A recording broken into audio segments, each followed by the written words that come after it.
ജനങ്ങളാണ് ഈ ഉടമ്പടിയുടെ ഗുണഭോക്താക്കൾ, പ്രയോക്താക്കൾ എല്ലാവരും.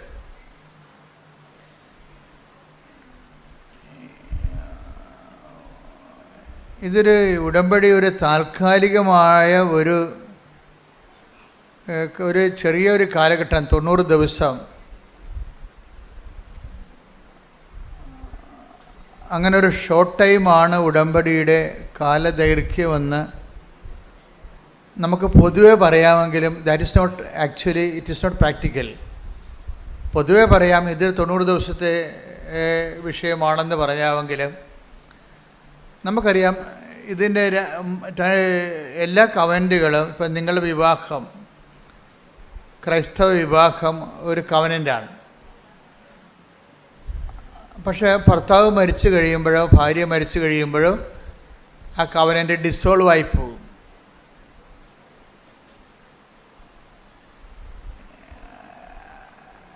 ആ കവനൻ്റ് നിലനിൽക്കത്തില്ല. ആരെങ്കിലും ജീവിത പങ്കാളി അവർ തമ്മിലല്ലേ കവനൻ്റ് ഉടമ്പടി. സുഖത്തിലും ദുഃഖത്തിലും സമ്പത്തിലും ദാരിദ്ര്യത്തിലും മരണം വരെ വേർപിരിയാതെ ജീവിക്കാവുന്ന ദൈവത്തിൻ്റെ സന്നിധിയിൽ അവർ ചെയ്യുന്ന വാഗ്ദാനമാണ് ഉടമ്പടി. പക്ഷേ അതിൽ ഭർത്താവോ ഭാര്യയോ മരിച്ചു കഴിഞ്ഞാൽ ഉടമ്പടി ക്യാൻസൽഡാവും. നമ്മളൊരു ഫിസിക്കൽ ക്യാൻസലേഷനാണ്. മനസ്സുകൊണ്ടൊരിക്കലും നമ്മൾക്ക് ജീവിത പങ്കാളി മരിച്ചു പോയാലൊന്നും ആൾക്കാർ അത് മരണം വരെ അംഗീകരിക്കത്തില്ല. അത് മനസ്സിൽ നമുക്കത് മാറുന്നില്ല. പക്ഷേ സ്ഥാപന ജംഗമ ഭൗതികമായ മേഖലകളിൽ അത് റദ്ദാവും. ഇപ്പം നമ്മൾ ഓപ്പറേഷൻ തിയേറ്ററിൽ കയറ്റുകയാണ്, ഭർത്താവ് മരിച്ചു പോയി, ഒപ്പിടുന്ന ആരാണ്? മകന്, അല്ലെങ്കിൽ ഒന്ന് ഒപ്പിടുക, അത്രയേ ഉള്ളൂ. അപ്പോൾ ഒപ്പിടാൻ ആരുമില്ലല്ലോ. അപ്പോൾ ഫിസിക്കൽ എൻറ്റിറ്റി യാഥാർത്ഥ്യം അവിടെ ഇല്ല. പക്ഷേ അതുകൊണ്ട് തന്നെ ഈ വിവാഹം എന്ന് പറയുന്നത് പോലും ഒരു ടെമ്പറൽ കമ്മിറ്റ്മെൻറ്റാണ്. തൻ്റെ ഒരാൾ ജീവിച്ചിരിക്കുന്നവരെ മാത്രമേ ആ ഉടമ്പടിക്ക് ആയുസ്സുള്ളൂ.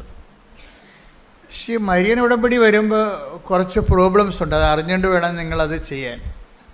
എന്താ പ്രോബ്ലം വെച്ച് കഴിഞ്ഞാൽ ഇതിൽ ഒരാളും മരിക്കണില്ല, അതാണ് കുഴപ്പം. ആരാ മരിക്കാത്ത? നമ്മളാ? അത് ദൈവം മരിക്കണില്ല. അപ്പോൾ നിങ്ങൾ ചിലപ്പോൾ ഉടമ്പടി ഒരു കാലഘട്ടത്തേക്കാണ് എടുക്കണമെന്ന് നിങ്ങൾ ധരിക്കുമായിരിക്കും. പക്ഷേ നമ്മൾ എടുക്കണത് ആൾ ദൈവമായത് കൊണ്ട് തന്നെ ഞാൻ എന്താ ഇങ്ങനെ സംസാരിക്കണമെന്നറിയാമോ? ഈ ദിവസങ്ങൾ എൻ്റെ മനസ്സിൽ ഞാനൊരു സ്ഥലത്ത് പ്രാർത്ഥിക്കാൻ പോയി. ഞാൻ എപ്പോഴും പോകണത് എവിടെയാണെന്നറിയാമല്ലോ? വേളാങ്കണ്ണിയിലേ പോകത്തുള്ളൂ. അങ്ങനെ എല്ലായിടത്തും പോകത്തില്ല. അമ്മയടുത്താണ് പോകണത് എല്ലായിടത്തും. അപ്പോൾ ഇന്ന് അതിനേക്കാൾ കൂടുതൽ ജനങ്ങൾ ആധ്യാത്മികമായി ഇവിടെ കൃപാസനത്തിൽ വരണത് ആൾക്കാർ ആധ്യാത്മികമായ ലക്ഷ്യത്തോടെയാണ്. വേളാങ്കണ്ണിലൊക്കെ ചിലർ പോകുന്നത് ടൂറിസം ഉദ്ദേശത്തിലാണ്. അംഗവും കാണാൻ, താളിയും പറിക്കാം, പ്രാർത്ഥിക്കുകയും ചെയ്യാം, കറങ്ങിയടിക്കാമെന്ന്. അങ്ങനെയൊന്നും കൃപാസനത്തിൽ ആരും വരത്തില്ല. കർക്കവക്കാലം കുറക്കാനേ വരത്തുള്ള ആൾക്കാർ. കൃപാസനം അത്ര കണ്ട് ദൈവത്തിൻ്റെ തനത് കയ്യൊപ്പോടുകൂടി ജനങ്ങളെ വിശുദ്ധീകരിക്കുകയും ശക്തീകരിക്കുകയും നിലനിർത്തുകയും വളർത്തുകയും അതിജീവിക്കാൻ വേണ്ടി നിങ്ങളെ സഹായിക്കുകയും ചെയ്യുന്നുണ്ട്. എങ്കിലും ഈ തിരക്കിൽ നിന്ന് വിട്ടു നിൽക്കാൻ വേണ്ടി ഞാൻ ദിവസങ്ങളിൽ ഇങ്ങനെ ഒന്ന് പ്രാർത്ഥിക്കാൻ പോയ ദിവസങ്ങളിലൊക്കെ നിരന്തരമായിട്ട് എൻ്റെ മനസ്സിലും ട്രെയിനിൽ, വാഹനങ്ങളിലും എല്ലായിടത്തും എൻ്റെ മനസ്സെപ്പോഴും പ്രാർത്ഥന തന്നെയായിരുന്നു.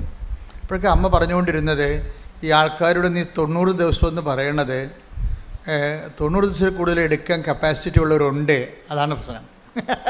അതെനിക്ക് ഭയങ്കര ഇഷ്ടപ്പെട്ടു. അമ്മ പറഞ്ഞത് ഈ ആൾക്കാരോട് നീ 90 ദിവസം എന്ന് പറയുന്നുണ്ട്, അതിൽ ഏറ്റവും ലീസ്റ്റായിട്ടുള്ള ആൾക്കാരുണ്ട്. അധികകാലങ്ങളൊക്കെ ഇങ്ങനെ ആധ്യാത്മികതയിൽ നിലനിൽക്കാൻ കഴിവില്ലാത്ത ബലഹീനമായിട്ട് ആൾക്കാരുണ്ട്. ചില ആൾക്കാർ നല്ല ശക്തന്മാരാണ്. അവർക്ക് 90 അല്ല, ഒരു 90 ആണ്ട് പറഞ്ഞാലും അവരതിനകത്ത് നിലനിൽക്കും. അപ്പോഴവരെ നീ ഷോർട്ട് ആൻഡ് ചെയ്യരുത്. അവർക്ക് നൽകിയിട്ടുള്ള ദൈവിക കൃപ 90 ദിവസത്തേക്ക് നീ നിലനിർത്തരുത്. അവർക്ക് ലെറ്റ് ദം ഡു ഇറ്റ്. അവരാ കൃപയിൽ നിലനിൽക്കട്ടെ എന്നൊരു ആശയമാണ് അമ്മ പറയണത് പുതുതായിട്ട്.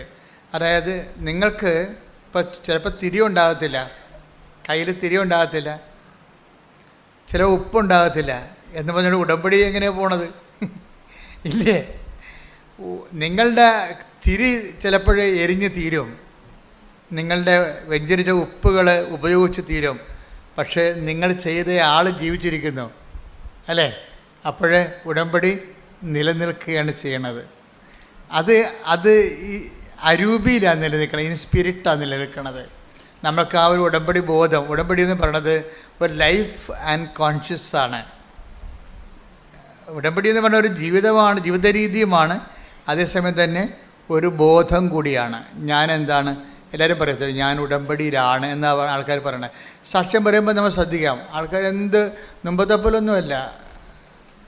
അതായത് ആൾക്കാർ വളരെ അളന്നും തൂക്കിയുമാണ് ഇപ്പോൾ സാക്ഷിയൊക്കെ പറയണത്. വെച്ച് കഴിഞ്ഞാൽ എന്താ പറയണതെന്ന് വെച്ച് കഴിഞ്ഞാൽ അവർ പറയും ഞാൻ ഉടമ്പടിയിലാണെന്നാണ് പറയണത്. ഞാൻ ഉടമ്പടിയിലാണ്. ആരുമായിട്ട്?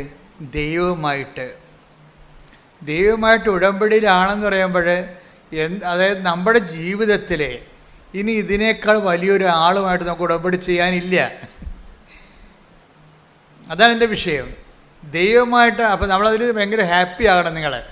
നമുക്ക് വലിയ മുതൽ മുടക്ക് ഒന്നും ഇല്ല ഇതിൻ്റെ അകത്ത്. എന്താണ്? ബുധനാഴ്ച ഒന്ന് ഉപവസിക്കണം, ആൾക്കാരോടൊക്കെ ഒന്ന് മര്യാദയ്ക്ക് സ്നേഹത്തോടെ സൗമ്യമായിട്ടൊക്കെ ഒന്ന് പെരുമാറണം, മറ്റുള്ളവർക്കൊക്കെ പറ്റുന്ന സഹായമൊക്കെ ചെയ്യണം, സുവിശേഷം എത്തിക്കാൻ പറ്റുന്ന സ്ഥലത്തെല്ലാം എത്തിക്കണം. അപ്പം അങ്ങനെയുള്ള വളരെ മിനിമം പരിപാടിയേ ഉള്ളൂ. പക്ഷേ സുവിശേഷം എത്തിക്കുക എന്ന് വെച്ച് കഴിഞ്ഞാൽ ഇതിലിത്തിരി പാടുള്ള കാര്യമാണ്. ഞാൻ നോക്കിയിട്ട് ഇതിനകത്ത് ആകപ്പാടെ പാടുള്ള കാര്യം സുവിശേഷം എത്തിക്കുന്നതാണ്, ആണ് ഏറ്റവും പാടുള്ള കാര്യം. അതായത് പാടുള്ളതെന്ന് വെച്ച് കഴിഞ്ഞാൽ അത് ബ്ലെസ്സിങ്സിൻ്റെ പെർസ്പെക്റ്റീവിൽ അത് വരാത്തത് കൊണ്ടാണ് അങ്ങനെ വരുന്നത്. ഒരു കേവലം അനുഗ്രഹം കിട്ടിയത് കൊണ്ട് മാത്രം. ഇപ്പം നിങ്ങളുടെ വീട് വിൽക്കാം, വീട് വാങ്ങിക്കാം, നിങ്ങൾക്ക് സ്ഥലം വിൽക്കാം, സ്ഥലം വാങ്ങിക്കാം, മക്കളെ കല്യാണം കഴിപ്പിക്കാം. 25 കൊല്ലമായ മക്കൾക്ക് വരെ ദമ്പതികൾക്ക് വരെ മക്കളില്ലാത്തവരെ ഉടമ്പടിയിലൂടെ ഒരു സുപ്രഭാതത്തിൽ പെട്ടെന്ന് അവർക്ക് മക്കളെ കിട്ടിയിട്ടുണ്ട്. അങ്ങനെയും കിട്ടാം. ആഫ്റ്റർ ഓൾ ഇതിങ്ങനെയൊക്കെ കിട്ടുമ്പോഴും അതെല്ലാം ബ്ലെസ്സിങ്സാണ്. അതുകൊണ്ട് സുവിശേഷ വേലയുടെ അനുഗ്രഹം ബ്ലെസ്സിങ്സ് ആകത്തില്ല.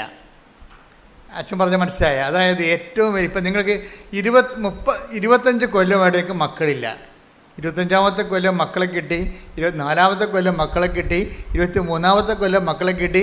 അങ്ങനെ ഉടമ്പടിയിൽ സമൃദ്ധമായ സാക്ഷ്യങ്ങളാണ്. പക്ഷേ ഇതിനേക്കാൾ വലുതാണ് സുവിശേഷം കൈമാറ്റത്തിൻ്റെ സാക്ഷ്യം. ഒരു ഉടമ്പടിയിൽ ഏറ്റവും വലിയ സാക്ഷ്യം എന്താണെന്ന് എന്നോട് ചോദിച്ചാൽ ഞാൻ പറയും ജോലി കിട്ടി, അല്ലെങ്കിൽ 11 പ്രാവശ്യം IELTS എഴുതിയിട്ട് ഉടമ്പടി എടുത്തപ്പോൾ 12-ാം പ്രാവശ്യം ജയിച്ചു. അതൊക്കെ അതുപോലെ തന്നെ ഇപ്പോൾ ഈ ദിവസങ്ങളിലൊരു സാക്ഷ്യം ഉണ്ടായി. സാക്ഷ്യം എന്താണെന്നറിയാവോ? അതായത് എരിമപ്പെട്ടിയിൽ നിന്ന് ജോസഫീനയും ചാക്കോയും കൂടി പറഞ്ഞ സാക്ഷ്യമാണ്. തൃശ്ശൂർ എരിമപ്പെട്ടിയിൽ നിന്ന് ജോസഫീനയും ഈ ആഴ്ചത്തെ ഏറ്റവും നല്ല സാക്ഷ്യം. ഞാൻ കഴിഞ്ഞ ആഴ്ചയിലെ നമ്മുടെ അലക്സച്ചനോട് ഞാൻ പറയുമായിരുന്നു, അച്ഛാ ഈ ആൾക്കാർ പറയണ സാക്ഷ്യമൊന്നും സാക്ഷ്യമല്ല. ഞങ്ങൾ ഊണ് കഴിക്കാതിരിക്കുമ്പോഴൊക്കെ പറയണ എല്ലാം ഉടമ്പടിക്കാരുമായിരിക്കും, മറ്റു കാര്യങ്ങൾ അങ്ങനെ കുറച്ചേ പറയാറുള്ളൂ. അപ്പം ഞാൻ അലക്സച്ചനോട് പറഞ്ഞു, അച്ഛാ ഈ ആൾക്കാരിപ്പോൾ പറയണ സാക്ഷ്യങ്ങളൊന്നും അതൊക്കെ ഉടമ്പടി സാക്ഷ്യമാണ്, പക്ഷെ പ്രത്യക്ഷീകരണ സാക്ഷ്യമല്ലെന്ന് പറയും. ഉടമ്പടി സാക്ഷ്യമാണ്, പക്ഷേ പ്രത്യക്ഷീകരണ സാക്ഷ്യമല്ല. കാര്യം പലതരം സാക്ഷ്യങ്ങൾ ഇവിടെ നടക്കുന്നത്. ഈ പ്രത്യക്ഷീകരണ സാക്ഷ്യം എന്ന് പറയുമ്പോൾ അതിൻ്റെ ക്വാളിറ്റി എന്ന് പറയുമ്പോൾ ഉടമ്പടി സാക്ഷ്യത്തെക്കാളും വലിയ സാക്ഷ്യങ്ങളാണ്. എന്താ കാര്യം? ഞാൻ അച്ഛനോട് പറഞ്ഞത്, അമ്മയോട് പറയുന്നുണ്ട് മരിച്ച ആൾ ഉയർത്തി നിൽക്കുമെന്ന് പറയുന്നുണ്ടെന്ന് പറയും. ഞാൻ അങ്ങനെ അച്ഛനോട് പറഞ്ഞത്, മരിച്ചു കിടക്കുന്ന ആൾ ഉയർത്തെന്ന് പറയണത് അനുസരിക്കുക. നമ്മൾ പറയുന്ന അനുസരിക്കണമെന്ന് ദൈവത്തിന് പ്രശ്നങ്ങളൊന്നും ഉണ്ടായിട്ടല്ല, പക്ഷെ അതിൻ്റെ കീഴ്വഴക്കം, ഉടമ്പടിക്കൊരു കീഴ്വഴക്കം ഉണ്ടല്ലോ. അതെന്താണ്? ആദ്യം നമ്മൾ ദൈവം പറഞ്ഞതുപോലെ ആദ്യം ചെയ്യണം. ഓരോ കാര്യം ചെയ്തിട്ട് ഞാൻ അത് ചെയ്തില്ല, എനിക്ക് ആ അനുഗ്രഹം കിട്ടിയില്ലല്ലോ, ഞാൻ അത് ചെയ്തില്ല, വസ്തുവിദ്യയില്ലല്ലോ, ഞാൻ ഇത് ചെയ്തില്ല, എന്നിട്ട് എനിക്ക് മാർക്ക് കൂടിയില്ലല്ലോ, അങ്ങനെ ഓരോ കാര്യത്തിനും ദൈവത്തോട് നീ തർക്കിക്കാൻ പോകരുത്. ഉടമ്പടിയിൽ വളരെ മാനുഷികമായിട്ട് ആ ഉടമ്പടിയെ മനുഷ്യൻ്റെ ചാബല്യങ്ങളോട് ഒത്തിരി ചാബല്യമുള്ള ആൾക്കാർ ഉടമ്പടി എടുത്തിട്ടുണ്ടേ, അവരാണ് ഉടമ്പടി പിന്നോട്ട് വലിക്കണതിൻ്റെ കാരണം. ഒത്തിരി ചാബല്യമുള്ള ആൾക്കാർ, അവർ ദൈവം മുഴുവൻ തന്നെ ചാബല്യമാണ്. അത് അവർ ഉടമ്പടി എടുക്കുമ്പോൾ ആ ചാബല്യം ദൈവത്തോടും കാണിക്കും. ഓരോരോ കാര്യം ചെയ്തേച്ചും പറയും, ഞാൻ അത് അങ്ങനെ ചെയ്ത് പത്രം കൊണ്ട് അവിടെ കൊടുത്തു, എന്നിട്ടും എനിക്ക് PR ശരിയായില്ലെന്ന് പറയും. ചാബല്യമാണത്. നിങ്ങളെ ശരിക്കും പറഞ്ഞാൽ ദൈവമായിട്ടാണ് മിണ്ടാതെ ഇടപെടുന്ന കാരണം ചെയ്യാനുള്ളതൊക്കെ ചെയ്യുക. അതാണ് അത് വചനത്തിൻ്റെ നിലപാടതാണ്. ചെയ്യാനുള്ള ചെയ്യുക, എന്നിട്ട് വാവ മിണ്ടാതിരിക്കുക. ദൈവം അതിൻ്റെ ഇരട്ടി ചെയ്തോളും. നീ ദൈവത്തിൻ്റെ കൂടെ കയ്യെ പിടിച്ചിട്ട് ആ ഈ എന്നും പറഞ്ഞ പിള്ളേരെ എടുത്തു തുടങ്ങിക്കത്തില്ലേ. ഇപ്പം നിങ്ങൾ ചില ആൾക്കാർ അങ്ങനെ ചെയ്യണത്, ദൈവത്തിൻ്റെ കയ്യേക്കാരി പിടിച്ചിട്ട് ഈ എന്നൊക്കെ പറഞ്ഞിട്ട് കുഞ്ഞുങ്ങളെ കൊണ്ട് എഴുതിക്കണ പോലെ ഞാൻ 10 കൊടുത്തു, അതുകൊണ്ട് അതിൻ്റെ അനുഗ്രഹം കണ്ട് വെക്കുക. ഞാൻ രോഗിയെ ആശുപത്രി പോയി കണ്ടു, അതുകൊണ്ട് എൻ്റെ രോഗം ഇത് മാറ്റിത്താ. ഇങ്ങനെ ഓരോ കാര്യത്തിന് ഇങ്ങനെ അങ്ങനെ ചെയ്യരുത്. എന്താ കാരണം? ചെയ്യാനുള്ളതൊക്കെ സന്തോഷത്തോടെ ചെയ്യണം. ആ take the word of God. നിങ്ങൾ ചെയ്യാനുള്ളതും ചെയ്തതിന് ശേഷം ഞങ്ങൾ പ്രയോജനരഹിതന്മാരായ ദാസന്മാരാണ്, കടമ നിർവഹിക്കുക മാത്രമേ ചെയ്തിട്ടുള്ളൂ. അതങ്ങട അതല്ല അതാ വിഷയം. ദൈവത്തിൻ്റെ നിലപാട് കണ്ട ലൂക്ക 17:10. ലൂക്ക 17:10 നോക്കിയേ. ഇതുപോലെ തന്നെ പറഞ്ഞേ. ഇതുപോലെ തന്നെ നിങ്ങളും കൽപ്പിക്കപ്പെട്ടവയെല്ലാം ചെയ്തതിന് ശേഷം കണ്ട കൽപ്പിക്കപ്പെട്ടവയെല്ലാം പറഞ്ഞേ. കൽപ്പിക്കപ്പെട്ടതെല്ലാം ചെയ്തതിന് ശേഷം ഞങ്ങൾ പ്രയോജനമില്ലാത്ത ദാസന്മാരാണ് കടമ നിർവഹിച്ചതേയുള്ളൂ എന്ന് പറയുവിൻ. ഇപ്പൊ ദൈവത്തിന്റെ വചനം നിർവഹിക്കണത് എന്താണ്? നമ്മുടെ കടമയാണത്. ഉടമ്പടി എന്താ ചെയ്യണത്? ഇപ്പം ചില കത്തോലിക്കരൊക്കെ വന്ന് ഉടമ്പടി എടുത്ത് ഒരു 3 മാസം കഴിയുമ്പോൾ അവർ പറയുവേ, ഇത് പാടൊന്നുമില്ല അച്ഛാ, ഇത് ഉടമ്പടി എടുക്കാതെ തന്നെ നമ്മൾ ചെയ്യേണ്ട കാര്യങ്ങളാണെന്ന്. അത്രേ ഉള്ളു, കറക്റ്റാണത്. ഇത് പാടൊന്നുമില്ല അച്ഛാ, ഇത് ഉടമ്പടി എടുക്കാതെ തന്നെ നമ്മൾ ചെയ്യേണ്ട, രോഗികളെ പോയി കാണണ്ടല്ലേ അല്ലേ? പിന്നെ ഇതിൻ്റെ വരണത് രോഗികളെപ്പോയി നമ്മൾ കാണുന്നുണ്ട്. മിക്കവാറും അവർ നമ്മുടെ കൊച്ചാപ്പന, ഇളയമ്മ, അമ്മാവന, അങ്കിള ഒക്കെ ആയിരിക്കുന്നേ ഉള്ളൂ. രോഗികളെ നമ്മൾ കാണേണ്ടതാണ്, പക്ഷെ നമ്മൾ കാണാറുണ്ട്. അതെങ്ങനെയാണ്? കേവലമായ മനുഷ്യക്കാഴ്ചയാണ് കാണുന്നത്. എന്താണ് അത്? കാണുന്ന രോഗികൾ മിക്കവാറും നമ്മുടെ പരിചയക്കാരായിരിക്കും, അല്ലെ പാർട്ടിക്കാരായിരിക്കും. പക്ഷെ അപ്പം കർത്താവ് ചോദിക്കും, എന്താണ്? 5:46 ചോദിക്കും. Take the word of 5:46. Mathai 5:46. നിങ്ങളെ സ്നേഹിക്കുന്നവരെ, നിങ്ങളുടെ ബന്ധുക്കളെ, നിങ്ങളെ സ്നേഹിക്കുന്നവരെ നിങ്ങൾ സ്നേഹിച്ചാൽ നിങ്ങൾക്ക് എന്ത് പ്രതിഫലമാണ് ലഭിക്കുക? ഈ ബന്ധുക്കളെ കാണാൻ നടന്നിട്ട് ഒരു പ്രതിഫലവും ഇല്ലെന്ന്. നിങ്ങളുടെ കൊച്ചാപ്പനെയൊക്കെ കാണാൻ നടന്നിട്ടേ ഒരു പ്രതിഫലവും ഇല്ലെന്നാ പറയണത്. ആര്? ദൈവം തരുന്നില്ല, അവർ തരുമായിരിക്കും. അവരെഴുന്നേറ്റ് വരുമ്പോൾ ചിലപ്പോൾ വസ്തു എഴുതി തരുമായിരിക്കും. നിങ്ങൾക്ക് അതാണല്ലോ വേണ്ടത്. അതല്ലേ പ്രശ്നം. നിങ്ങൾ ഈ ബന്ധുക്കളൊക്കെ വലിയ ഇങ്ങനെ കുടുങ്ങി ഓടിപ്പോയി കാണുന്നത് എന്താണ്? അതിങ്ങനെ രക്ഷപ്പെട്ട് വന്നാൽ നമുക്ക് വല്ല തടയുമെന്നുള്ളതല്ലേ? അതൊക്കെ ദൈവത്തിന് അറിയാം. അതാണ് അവൻ പറയണത്. ഒന്ന് വായിച്ച 5:46 മത്തായി. നിങ്ങളെ സ്നേഹിക്കുന്നവരെ നിങ്ങൾ സ്നേഹിച്ചാൽ നിങ്ങൾക്ക് എന്ത് പ്രതിഫലമാണ് ലഭിക്കുക? ഒരു പ്രതിഫലവും ലഭിക്കത്തില്ലെന്നാണ് ഈ പറയണത്. ഈശോ ഇങ്ങനെ നെഗറ്റീവ് പറയണ ഇഷ്ടമില്ലാത്ത ആളാണ്. അതുകൊണ്ട് ഇങ്ങനെ ചോദ്യം ചോദിച്ച് നമ്മളെ കുരുക്കി കളയുകയുള്ളൂ. നിങ്ങൾക്ക് ഒരു പട്ടിക്കാട്ടത്തിൻ്റെ വിലയും കിട്ടത്തില്ലെന്നാണ് ഈ പറയണത് പച്ച മലയാളത്തിൽ, എൻ്റെ ഭാഷയെ പറഞ്ഞാൽ. എന്നുവെച്ചാൽ എന്താണ് പറയണത്? നിങ്ങൾക്ക് എന്ത് പ്രതിഫലമാണ് ലഭിക്കുക എന്നുവെച്ചാൽ സീറോ ബെനിഫിറ്റ്സ് എന്നാണ് പറയുന്നത്. Zero benefits. ഈ ബന്ധുക്കളെയും ചുവന്നുകൊണ്ട് നടന്നാൽ ദൈവത്തിൻ്റെ ഭാഗത്തുനിന്ന് സീറോ ബെനിഫിറ്റ്സ് എന്നാണ് പറയണത്, ഒന്നും ഇല്ല എന്നാണ് പറയണത്. പിന്നെ ചുങ്കക്കാർ പോലും, എന്നുവെച്ചാൽ ദൈവത്തോട് യാതൊരു ബന്ധമില്ല നിൽക്കുന്ന ആൾക്കാർ ചുങ്കക്കാർ. എന്താ കാര്യം? റോമക്കാർ. മിക്കവാറും ചുങ്കക്കാർ, ഇസ്രായേലിലെ ചുങ്കക്കാരൊക്കെ റോമക്കാരായിരിക്കും. റോമക്കാരെന്നാ ചെയ്യണം? റോമക്കാരാണ് ഇവിടെ ഭരിക്കണത്. നമ്മളെ ഇംഗ്ലീഷുകാർ ഭരിച്ചില്ലേ, അവർ റോമക്കാരാണ് അന്ന് ഈ യെരുശലേം ഭരിച്ചത്. അപ്പോൾ റോമക്കാരെന്ത് ചെയ്യും?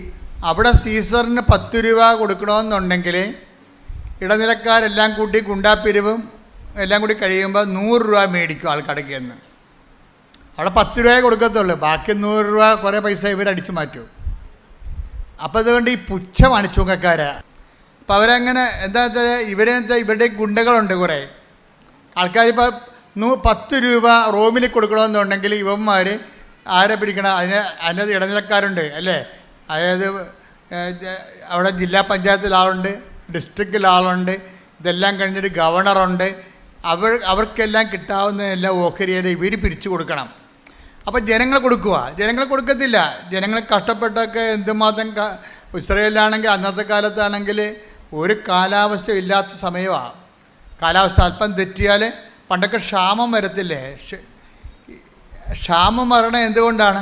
ചില കാലങ്ങളിൽ മഴ തെറ്റിപ്പെയ്യും. ഇപ്പോൾ ചിലർ പറയണം മാവ് പൂത്തില്ലെന്ന് പറയണം, ചിലർ പറയണ പൂത്തെന്ന് പറയണം. സോഷ്യൽ മീഡിയയിൽ പറയും മാവ് പൂത്തില്ല എന്ന് പറയണത്, പക്ഷേ ഞങ്ങളുടെ മാവ് പൂത്തെന്ന്. അത് നല്ല കാര്യം. നിങ്ങളുടെ മാവേ പൂത്തുള്ളൂ, നാട്ടിലൊന്നും മാവ് പൂത്തിട്ടില്ല. എന്താ കാര്യം? കാലാവസ്ഥ ഭേദം ഉണ്ടായി. അങ്ങനെ പണ്ടിതുപോലെ കാലാവസ്ഥ ഭേദം ഉണ്ടായാൽ ക്ഷാമം ഉണ്ടാവും. ഈ ക്ഷാമത്തിൻ്റെ ഇടയ്ക്കാണ് ഇവർ കൊണ്ടുവന്ന് 100 രൂപ ചോദിച്ചു കഴിഞ്ഞാൽ എങ്ങനെ ചെയ്യും?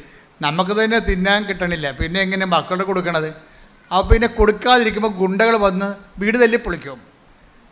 അതാണ് ചുങ്കക്കാരുടെ പരിപാടി. അതാ ഇപ്പം ചുങ്കക്കാരെ കാണുമ്പോൾ തന്നെ ഇവന്മാർ ഭയങ്കര ഗുണ്ടകളും ചൂഷകരുമായ ഇവരെ ജനത്തിന് വെറുപ്പാണ്. ജനത്തിന് വെറുപ്പാണ്. അതുകൊണ്ട് ജനത്തിൻ്റെ വെറുപ്പ് മാറ്റാനാണ് മത്തായി എന്ന ചുങ്കക്കാരനെ കർത്താവ് എടുത്തത്. ദൈവം ആരും വെറുക്കണില്ലെന്നുള്ളതിന് ഏറ്റവും വലിയ സൂചനയാണ്. നമ്മുടെ കയ്യിരിപ്പോൾ എന്ത് മോശമായാലും ദൈവത്തിന് നമ്മളെ വെറുക്കാൻ കഴിയത്തില്ല. അതാണ് ദൈവം ഒരു അമ്മയേക്കാൾ ഇത്തിരി കൂടുതലാണ് ശരിക്കും. ഇപ്പം ചില മക്കളെയൊക്കെ തൂക്കിക്കൊല്ലാൻ വേണ്ടി വിധിക്കുമ്പോൾ അമ്മയെ വിളിച്ച് പറയത്തില്ലേ, വല്ലതും നിനക്ക് അവസാനമായിട്ട് പറയാനുണ്ട്? മക്കളെക്കുറിച്ച് പത്രക്കാർ ചോദിക്കത്തില്ല.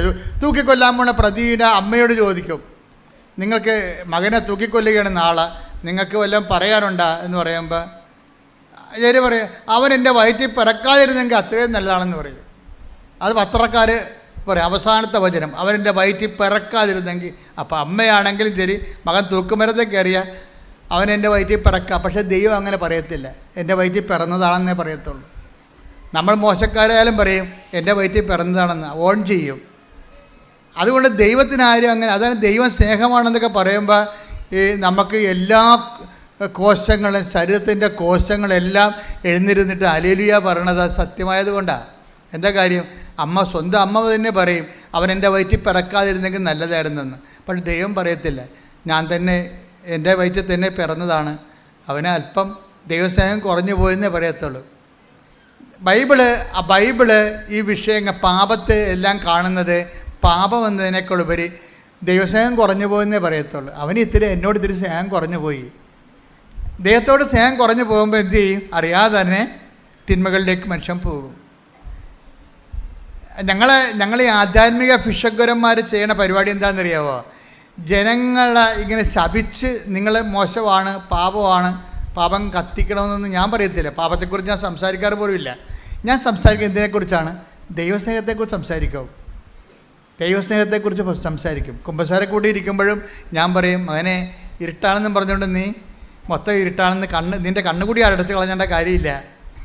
ചില ആൾക്കാർ ഇരുട്ടാണെന്ന് പറഞ്ഞിട്ടേ അവൻ്റെ കണ്ണുകൂടി അടച്ച് കളയും.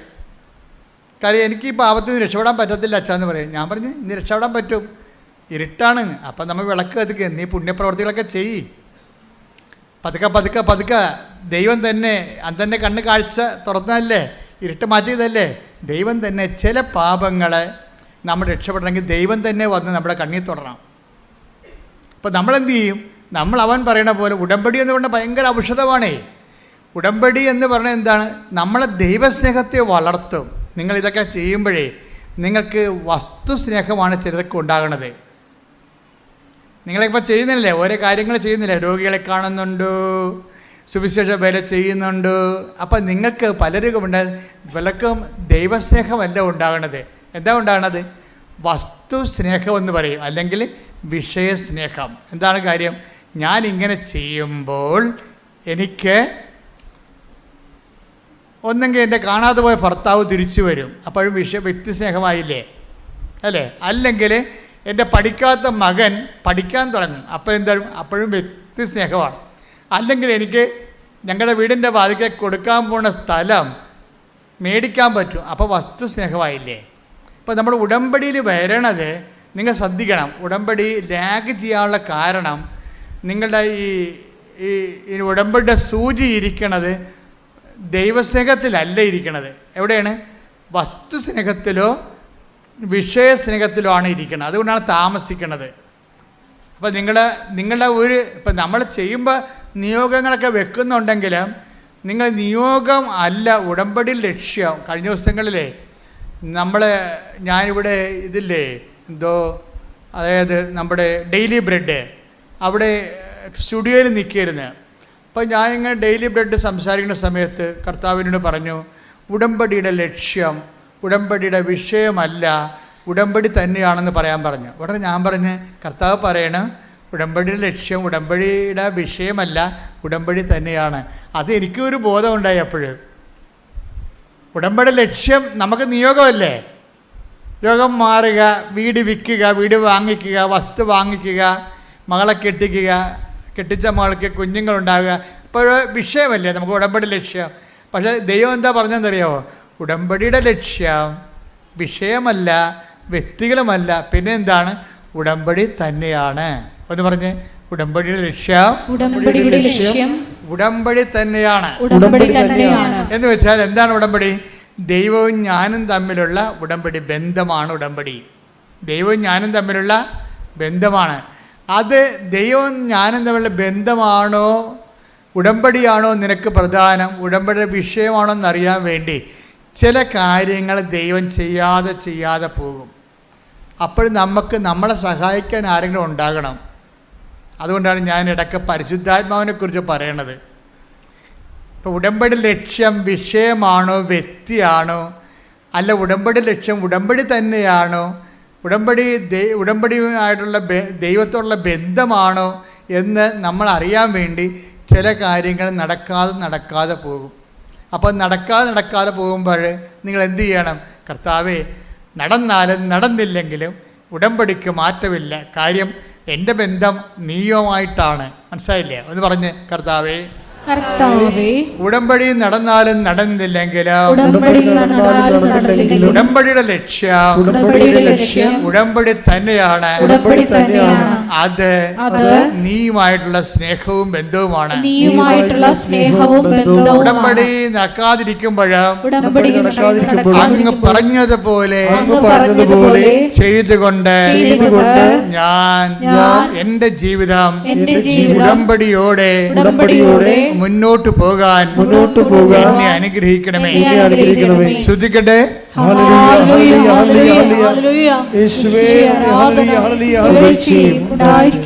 ഉടമ്പടിയുടെ കുറേ കാര്യങ്ങള്, അതിൻ്റെ ഒരു ബയോളജി, ജീവശാസ്ത്രം, അതിൻ്റെ ഓരോ അവയവങ്ങളും ഘടകങ്ങളും ഒക്കെ നമ്മൾ പഠിച്ചുകൊണ്ടിരിക്കുന്നത്.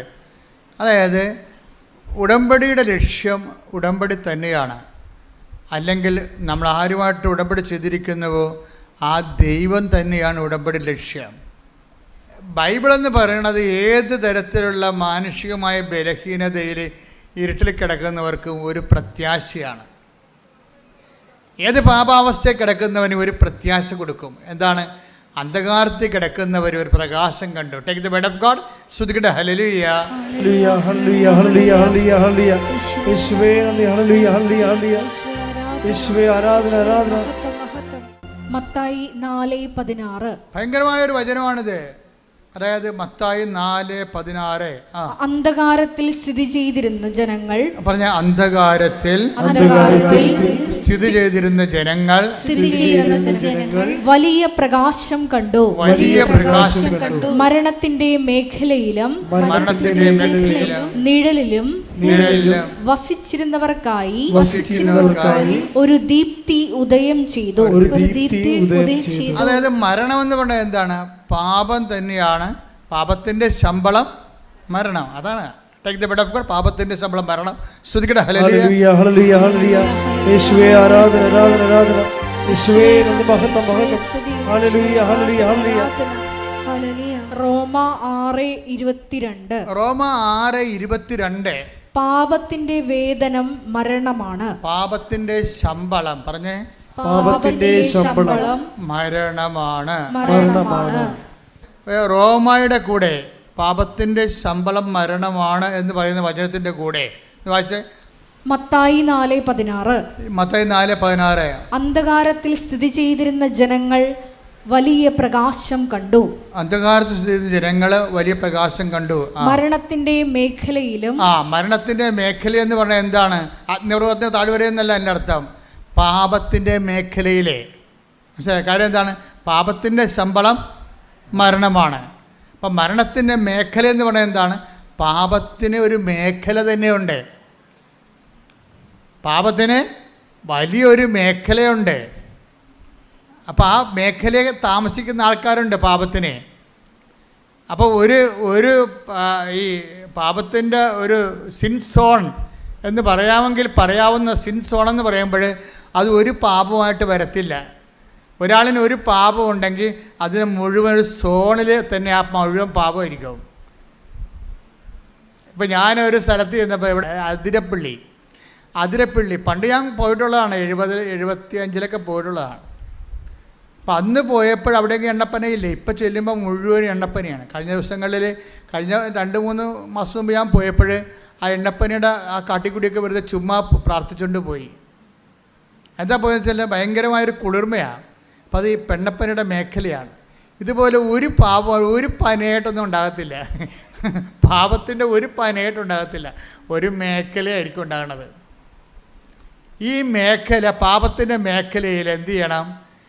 അവൻ വലുതാകണം, ഞാൻ ചെറുതാകണം. അപ്പം ഞാനെന്ന് പറഞ്ഞ കാര്യം അത്ര കുറച്ച് അട്ടേക്കപ്പെടക്കൂടി. അവൻ വലുതാകണം, ഞാൻ ചെറുതാകണം.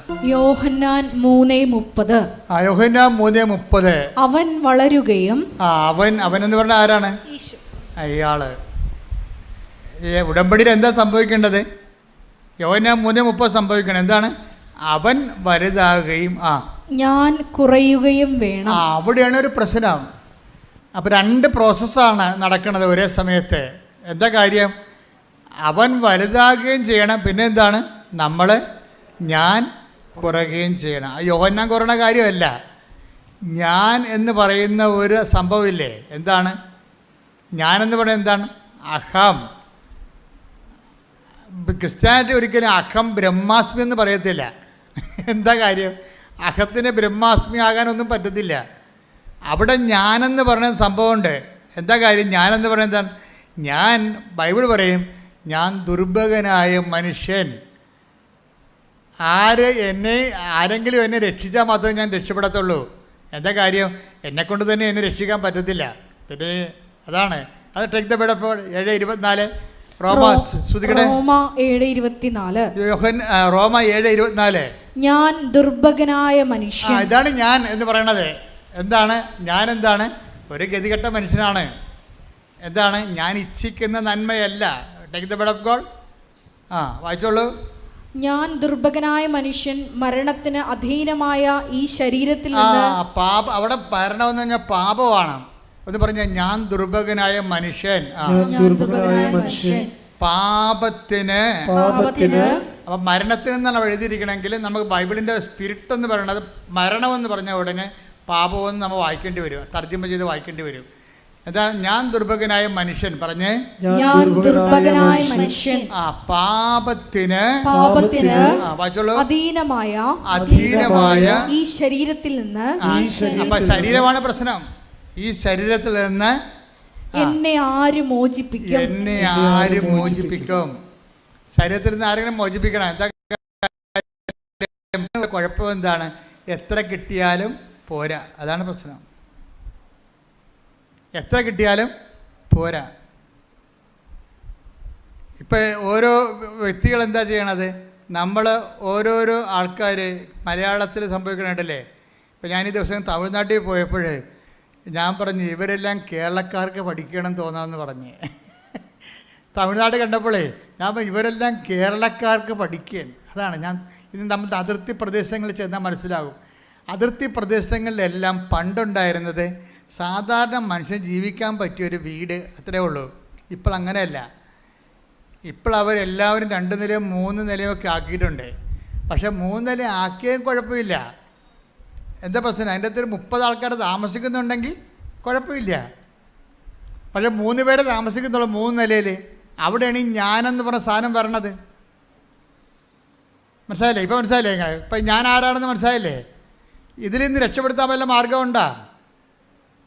ഇപ്പം നമ്മുടെ വീട്ടിലേക്ക് ഒരു വിരുന്നുകാർ വരികയെ, വിരുന്നുകാർ വരുമ്പോൾ ആ എന്ന് പറഞ്ഞ് നമ്മളിങ്ങനെ രണ്ട് കൈ നീട്ടിക്കൊണ്ട് അവിടുത്തെ വായും പൊളിച്ച്, ചുമ്മാ അഭ്യാസമാണ്. അവർക്ക് പറയാം, മലയാളിക്ക് കുറച്ച് അഭിനയം കൂടുതലാണല്ലോ, നമ്മളെല്ലാവരും ആക്ടേഴ്സ് അല്ലേ. അപ്പോൾ ഇവർ വായും പൊളിച്ചുകൊണ്ട് ഇങ്ങനെ ഇത്ര നാളെ കണ്ടിട്ട് ഈ വഴിയൊക്കെ മറന്നാ ആര് വെറുതെ പറഞ്ഞ, അതൊക്കെ ചുമ്മാ അടിച്ചു വിടണമെന്ന് അവർക്കും അറിയാം, നമുക്കും അറിയാം. ഈ വഴിയൊക്കെ മറന്നാന്ന് ചോദിക്കുമ്പോൾ നമ്മളിങ്ങനെ ചിരിച്ചിങ്ങനെ 70mm പല്ലും കാണിച്ച് നിൽക്കുകയല്ലേ. അപ്പോഴുണ്ട് അവർ പറയണ, എൻ്റെ കൊച്ച്, എൻ്റെ ഇളയമ, എൻ്റെ കൊച്ച് മറന്നു. ഞാനോർത്ത് അതാണ് നമ്മുടെ വീടെന്നും പറഞ്ഞു. ഞാൻ കുറേ നാളായല്ലേ ഇവിടെ വന്നിട്ട്, 10-12 കൊല്ലം. ഞാനോർത്ത് അതാണെന്നും പറഞ്ഞ് ആ വീട്ടിൽ കയറി, കാറുള്ള വീട്ടിൽ കയറി ചെന്നു. ഇവിടെ വീട്ടിൽ കാറില്ല. അപ്പോൾ അവിടെ ഇവരുടെ വീടാണെന്നും പറഞ്ഞ് അവിടെ കയറി ചെന്ന് പറയുമ്പോൾ തന്നെ ഇവിടെ ഈ 70mm അങ്ങനെ അതിനെ കൊട്ടി അടച്ച് തീർന്ന പരിപാടി. ഇതാണ് ഞാനെന്ന് പറയുന്ന സാധനം. മനസ്സിലായില്ലേ? എന്ന് വെച്ചാൽ അവരെ എന്നെയും തമ്മിൽ നീ തുലനം ചെയ്തിട്ടില്ലേ. അപ്പം ഞാൻ അവരല്ലെന്ന് പറയുമ്പോൾ എനിക്കെന്താ കുറവുണ്ടെന്നല്ലേ ഭർത്താവ്. വീട് മാറി കയറിയെന്നാ പറയണവേ. വീട് മാറി കയറിയപ്പോൾ തന്നെ നെഞ്ചുവേദനയായി. വേറെ പറഞ്ഞതേ ഉള്ളേ, നമ്മളാരും കയറിയില്ല, അവരാണ് കയറിയത്. അവർ നമ്മുടെ വീട് മാറി വേറെ വീട്ടിൽ കയറിയെന്ന് പറഞ്ഞുകൊണ്ടാണ് നമുക്ക് നെഞ്ചുവേദന. ഇതാണ് ഈ നെഞ്ചുവേദന പറയണത്. ബ്രഹ്മാസ്മി അല്ല ശരിക്കും നെഞ്ചുവേദന. കണ്ടവൻ്റെ വീട് നമ്മളെക്കാൾ ഇത്തിരി വലുതാണെന്ന് പറയുമ്പോൾ ഉണ്ടാകുന്ന ഞാനില്ലേ, അതാണ് നെഞ്ചുവേദന അവിടെ എടുക്കണം. ഈ ഞാനുണ്ട്. ഈ ഞാൻ ആര്? അത് ബൈബിൾ ചോദിക്കണത് എന്താണെന്ന് ചോദിച്ചു കഴിഞ്ഞാൽ, ഈ ഞാൻ ആര് രക്ഷിക്കും ഈ അഹംഭാവത്തിൽ നിന്ന്? അത് തന്നെ ജീസസിനെ ഇൻട്രൊഡ്യൂസ് ചെയ്യുമ്പോൾ തന്നെ യോഹന്നാൻ പറയും, ഇവനെ ഇൻട്രൊഡ്യൂസ് ചെയ്യാനൊക്കെ എനിക്ക് ഇഷ്ടമാണ്. ഇവൻ ഭയങ്കര പുള്ളിയാണ്. ഇവൻ ലോകത്തിൻ്റെ പാപങ്ങൾ നീക്കാൻ വന്നിരിക്കുന്ന ആളാണ്. എന്നോട് അപ്പ ഇതൊക്കെ പറഞ്ഞിട്ടുണ്ട്, പക്ഷെ നിങ്ങളോട് പറഞ്ഞിട്ട് കാര്യമില്ലെന്ന്. എന്ത് വല്ലാത്ത പറച്ചിലാണ് യോഹന്നാൻ പറയണത്. അതായത് ഇന്ന് യേശുവിൻ്റെ ജ്ഞാനസ്നാനത്തിൽ തിരുനാളല്ലേ. ഇപ്പം എന്താ യോഹന്നാൻ പറയണത്? ഇവൻ ഭയങ്കര പുള്ളിയാണ്. ഇവൻ ആരാണ്? യോഹന്നാൻ 1:29 പറയും, ഇവൻ ലോകത്തിൻ്റെ പാപങ്ങൾ നീക്കാൻ വേണ്ടി അപ്പ പറഞ്ഞു വിട്ടിരിക്കുന്ന ആളാണ് ഇവൻ. പക്ഷെ നിങ്ങളോട് പറഞ്ഞിട്ട് കാര്യമില്ല. എന്താ കാര്യം? ഇവനും വളരണമെങ്കിലേ ഞാൻ ചെറുതാകണമെന്ന്. അതാണ് വിഷയം. കൈയടിക്കട്ടെ, ശ്രദ്ധിക്കട്ടെ. Hallelujah, hallelujah, hallelujah, hallelujah, hallelujah. അപ്പോൾ ഉടമ്പടി കാലത്ത് നമ്മൾ നിരീക്ഷിക്കേണ്ട ഒരു പാപം എന്താണ്? പാപത്തിൻ്റെ മേഖല. പാപം ഒറ്റയ്ക്ക് നിൽക്കത്തില്ല. ഞാൻ എന്നുള്ള സംഭവം നിലയ്ക്കുള്ള കാലം ആ ഞാൻ ഉണ്ടാക്കുന്ന റിസൾട്ടിൽ പാപത്തിൻ്റെ ഒരു മേഖല ഉണ്ടാകും. അതാണ് അന്ധകാരത്തിൽ സ്ഥിതി ചെയ്തിരുന്ന ജനം ഒരു പ്രകാശം കണ്ടു എന്ന് 4:16 പറയുമ്പോൾ, മരണത്തിൻ്റെ നിഴൽ വീണ മേഖലയിൽ താമസിക്കുന്നവർ, മരണത്തിൻ്റെ നിഴൽ വീണ മേഖലയാണ്. ഇപ്പോൾ ഒരു പാപമായിട്ട് ഒരാൾക്കുണ്ടാകത്തില്ല. അതിലേറ്റവും വലിയ പാപം നിങ്ങൾ ഓർക്കും സെക്സാണെന്ന് വിചാരിക്കും. ബൈബിൾ സെക്സിനല്ല പ്രാധാന്യം കൊടുക്കുന്നത്. 6ാമത്തെ സ്ഥാനമേ സെക്സിനുള്ളത്. നമ്മൾ പറഞ്ഞ് സെക്സ് ഒന്നാക്കിയതാണ്. മനസ്സിലായില്ലേ?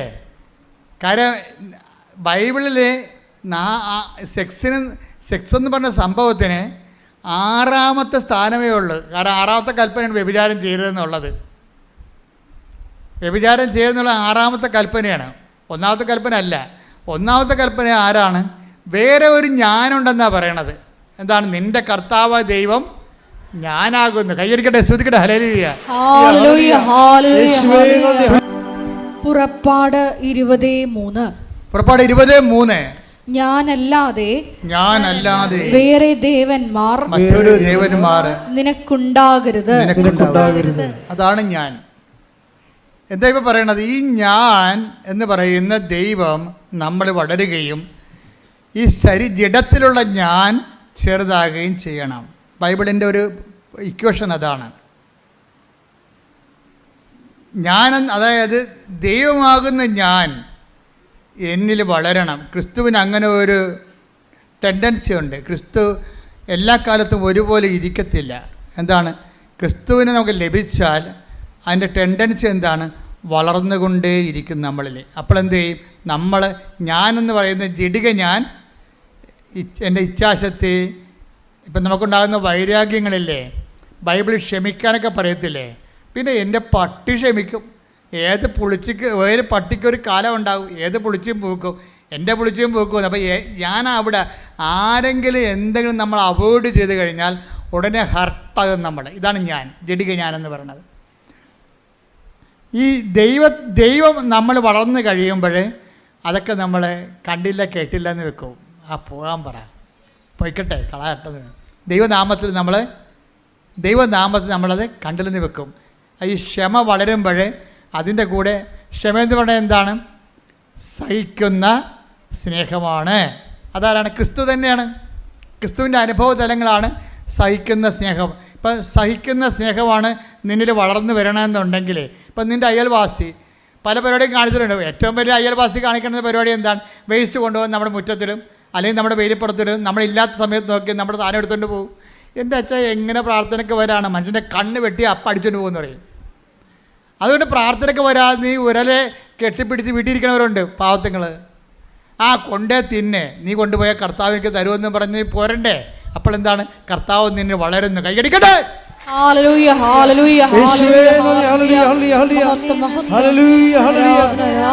അങ്ങേരും നിന്നെപ്പോലെ ജ്ഞാനസ്ഥാനം കൊടുക്കാൻ തുടങ്ങിയെന്ന് പറഞ്ഞ് കർത്താവിന് വാസ്തവത്തിൽ ജ്ഞാനസ്ഥാനം ആരും കൊടുക്കേണ്ട ഒരു കാര്യമില്ല. യോഹന്നാനെ കൊണ്ട് ഈ സിറ്റുവേഷൻ ക്രിയേറ്റ് ചെയ്തിട്ട് യോഹന്നാനെ കൊണ്ട് ഈ പ്രബോധനം പറയിപ്പിക്കണമായിരുന്നു. അതിനുവേണ്ടിയാണ് ഒരു ജ്ഞാനസ്ഥാനം കൊണ്ട് കൊടുത്തത് കർത്താവ്.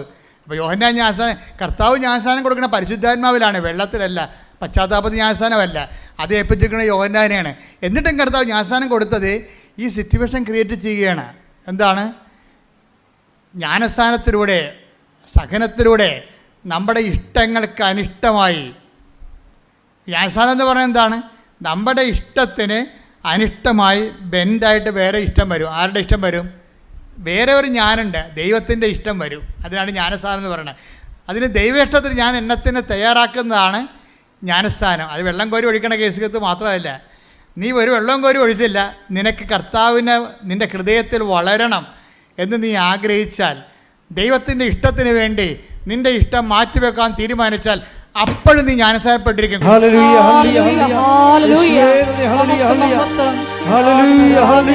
അപ്പോൾ എന്താ ജ്ഞാനസ്ഥാനം എന്ന് പറയണത്? നമ്മുടെ ഇഷ്ടത്തിനെതിരെ വേറെ ഒരു ഇഷ്ടം കയറി വരികയും അത് ദൈവനാമത്തിൽ നമ്മൾ സ്വീകരിക്കുമ്പോൾ അത് ദൈവേഷ്ടമായിട്ട് കൺവേർട്ട് ചെയ്യും. പറഞ്ഞ മനസ്സിലായില്ലേ? നമ്മുടെ ഇഷ്ടത്തിനെതിരെ വേറെ ഇഷ്ടം കയറി വരും. അത് ദൈവേഷ്ടമായി നമ്മൾ സ്വീകരിക്കുമ്പോൾ അതൊരു ജ്ഞാനസ്ഥാനമായിട്ട് മാറും. എന്താണ്? നിന്നെ പരിശുദ്ധാത്മാവ് നിറയാനുള്ള ഉപാധിയായി മാറും. ഇപ്പം നീ ഒരു കുഞ്ഞുടുപ്പ് തയ്പ്പിച്ചു, കുറച്ച് പൊട്ട് വാങ്ങിച്ച് വെച്ച്, കുറച്ച് കരിമഷി മേടിച്ച് വെച്ചു, കുറച്ച് കരിവളം മേടിച്ച് വെച്ചു. അപ്പോൾ നീ ഉടനെ പ്രഗ്നൻ്റ് ആണുള്ള അമ്മയാണെങ്കിൽ പറയും, എൻ്റെ കുഞ്ഞുവാ വരുമ്പോൾ ഞാൻ ആരുടെയും കൊതി തട്ടാതിരിക്കാൻ വേണ്ടി കരിവള ഇടിക്കും. വല്ല കാര്യമുണ്ടോ? കരിവള അന്ധവിശ്വാസമാണ്. നമ്മുടെ കരിവള ഇടാത്ത വല്ലവരും ഉണ്ടാ? എന്താ കരിവള കണ്ണ് തട്ടാതിരിക്കാൻ വേണ്ടിയിട്ടതാണ് സംഭവം. എൻ്റെ കുഞ്ഞിനെ വേറെ ആരെയും നോക്കരുതെന്ന്. എൻ്റെ കുഞ്ഞ് പറ്റിയിട്ടില്ലേ? ഞാൻ വന്നെ വരവ് കണ്ടില്ലേ? എൻ്റെ കുഞ്ഞിനെ വേറെ ആരും നോക്കരുത്, ആരും കണ്ണ് തട്ടരുത്. അതുകൊണ്ട് കരിവള ഇട്ടിട്ട് കരിമഷ കണ്ണൊക്കെ ഇങ്ങനെ ചില കുഞ്ഞുങ്ങളെ കാണുമ്പോൾ പ്രാകൃത വേഷമാണ്. ഞാൻ ചോദിക്കും, നീ തന്നെ ഇത് പറ്റതാണെന്ന് ചോദിക്കും. പക്ഷേ അമ്മ തന്നെ അത് മിടുക്കിയായിരിക്കണം. കൊച്ചാണെങ്കിൽ മൊത്തം കരിവാരുത്തേ ചെയ്യുന്നത്, കണ്ണ് തട്ടാതിരിക്കാൻ വേണ്ടി ചെയ്തിരിക്കുകയാണ്. എൻ്റെ കുഞ്ഞിന് കണ്ണ് തട്ടരുതെന്ന്.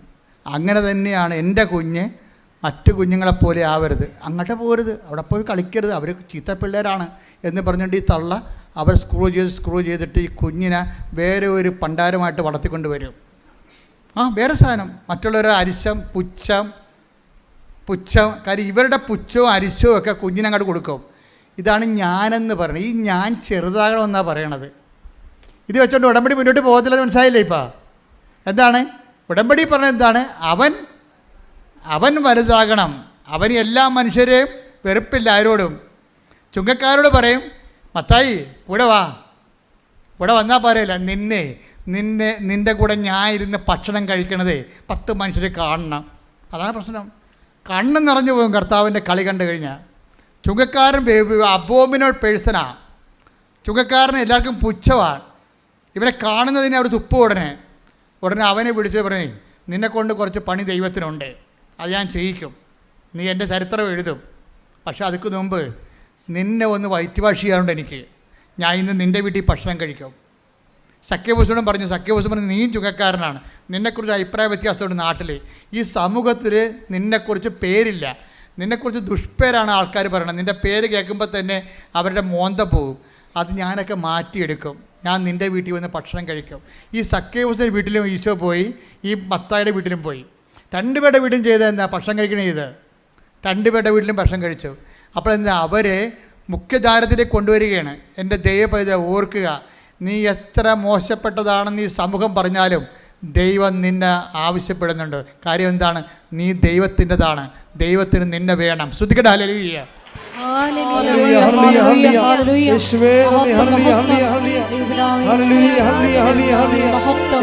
മത്തായിയുടെ വീട്ടിൽ കർത്താവ് ഭക്ഷണം കഴിക്കാൻ കയറിയപ്പോൾ ഉണ്ടല്ലോ, എല്ലാവരും വന്ന് വേലിക്ക പാത്തുനിന്ന് ഇങ്ങനെ വേലിക്ക മുകളിൽ തലയിട്ടോണ്ട് നോക്കുകയാണ്. ഇതെന്ത് ഇവൻ്റെ വീട്ടിൽ കർത്താവ് കയറിയത്? ഇവൻ്റെ വീട്ടിൽ നിന്ന് എങ്ങനെ കർത്താവ് ഭക്ഷണം കഴിക്കണമെന്ന് കേട്ടപ്പോൾ ആൾക്കാർക്കെല്ലാം മനസ്സിലായി സക്കേവൂസും മത്തായിനെയും ദൈവം സ്നേഹിക്കുന്നുണ്ട് എന്ന് മനസ്സിലായി. അപ്പോൾ അവിടെ നിന്ന് ആൾക്കാരൊക്കെ പറയും, നിങ്ങളും വാ എന്ന് വേലിക്ക ഇങ്ങനെ തലപൊക്കി നിൽക്കുന്ന ആൾക്കാരൊക്കെ വിളിക്കും മത്തായിയുടെ വീട്ടിൽ നിന്ന്. അവരും വന്ന്, അവർ പണ്ട് മത്തായിനെ പൂജിച്ച ആൾക്കാരൊക്കെയാണ്. അവരും വന്ന് അവിടെ കൊണ്ടുവന്ന് ഭക്ഷണം കഴിച്ചിട്ട് ഇവരെ ഈ സ്നേഹത്തിൻ്റെ മുഖ്യധാരയെ കൊണ്ടുവരും. സക്കേവൂസിനാണെങ്കിൽ വല്ലാത്ത, രണ്ടുപേരും പറഞ്ഞ്, മത്തായി പറഞ്ഞ്, കർത്താവേ എനിക്ക് പണി വേണ്ട കേട്ടോ, നിൻ്റെ സ്നേഹം ഉണ്ടെങ്കിൽ നിൻ്റെ തന്നെ മതി, ഞാൻ നിൻ്റെ കൂടെ വല്ല എഴുത്തും കുത്തുമായിട്ട് നടന്നേക്കാം. അങ്ങനെ മത്തായി കൂടെ പോന്നു. സക്കേവൂസ് പറഞ്ഞ, കർത്താവേ ജനത്തിന് എന്നെ വേണ്ട, ജനത്തിന് എന്നെ പുച്ഛമാണ്, ജനത്തിന് എന്നെ വൈരാഗ്യമാണ്. പക്ഷേ ഈ ജനം കണ്ട, ഈ ജനങ്ങളൊക്കെ നോക്കി നിൽക്കുമ്പോൾ നീ എൻ്റെ വീട്ടിൽ നിന്ന് ഭക്ഷണം കഴിച്ചില്ലേ, എനിക്കത് മതി, എനിക്ക് പിന്നെ ഈ സ്വത്തെന്തിനാ, എല്ലാം ഞാൻ കളയുകയാണ്, എത്ര വേണമെങ്കിലും ഞാൻ കൊടുക്കാം. എന്താണ്? നീ എന്നിട്ട് വളർന്നാൽ മതി, ഞാൻ ചെറുതായാൽ മതി എന്ന്. കണ്ട സക്കേവൂസിനെ കണ്ട? ശ്രുതികട ഹല്ലേലൂയ ഹല്ലേലൂയ ഹല്ലേലൂയ. യേശുവേ വലിയ വചന വെളിപാടിന് നന്ദി പറയുന്നു. Hallelujah hallelujah hallelujah. മഹത്വം മഹത്വം. ആരാധന ആരാധന. Hallelujah hallelujah. ആരാധന ആരാധന യേശുവേ ആരാധന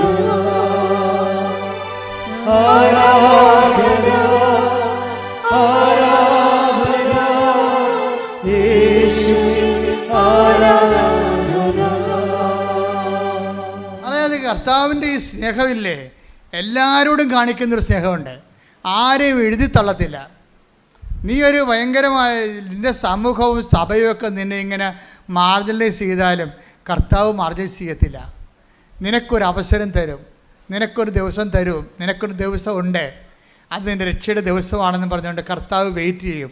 എത്ര കാലം വേണമെങ്കിലും കർത്താവ് നിനക്ക് വേണ്ടി വെയിറ്റ് ചെയ്യും. നിനക്ക് വേണ്ടി എത്ര കാലം വേണ്ടി വെയിറ്റ് ചെയ്യാനൊരു ദൈവം ഉണ്ടപ്പോൾ നീ എന്തിനാ വിഷമിക്കേണ്ട? ദൈവം പോയതല്ലേ. ശ്രുതികട ഹല്ലേലൂയ ഹല്ലേലൂയ ഹല്ലേലൂയ ഹല്ലേലൂയ. മഹത്വം മഹത്വം. ആരാധന ഹല്ലേലൂയ ഹല്ലേലൂയ. യേശുവേ നന്ദി. യേശുവേ ആരാധന ആരാധന യേശുവേ ആരാധന. അതായത് സ്നേഹത്തിലെ എല്ലാവരും പറയുവേ, എൻ്റെ ഒരു പഴയ സ്നേഹിതനാണ്, ഇപ്പം ഞങ്ങൾ കണ്ടുമുട്ടിയിട്ട് കുറേ നാളായി. അതാണ് സംഭവം. അതായത് ഇപ്പോൾ അവർ നമ്മൾ കമ്മ്യൂണിക്കേഷൻ ഇല്ല.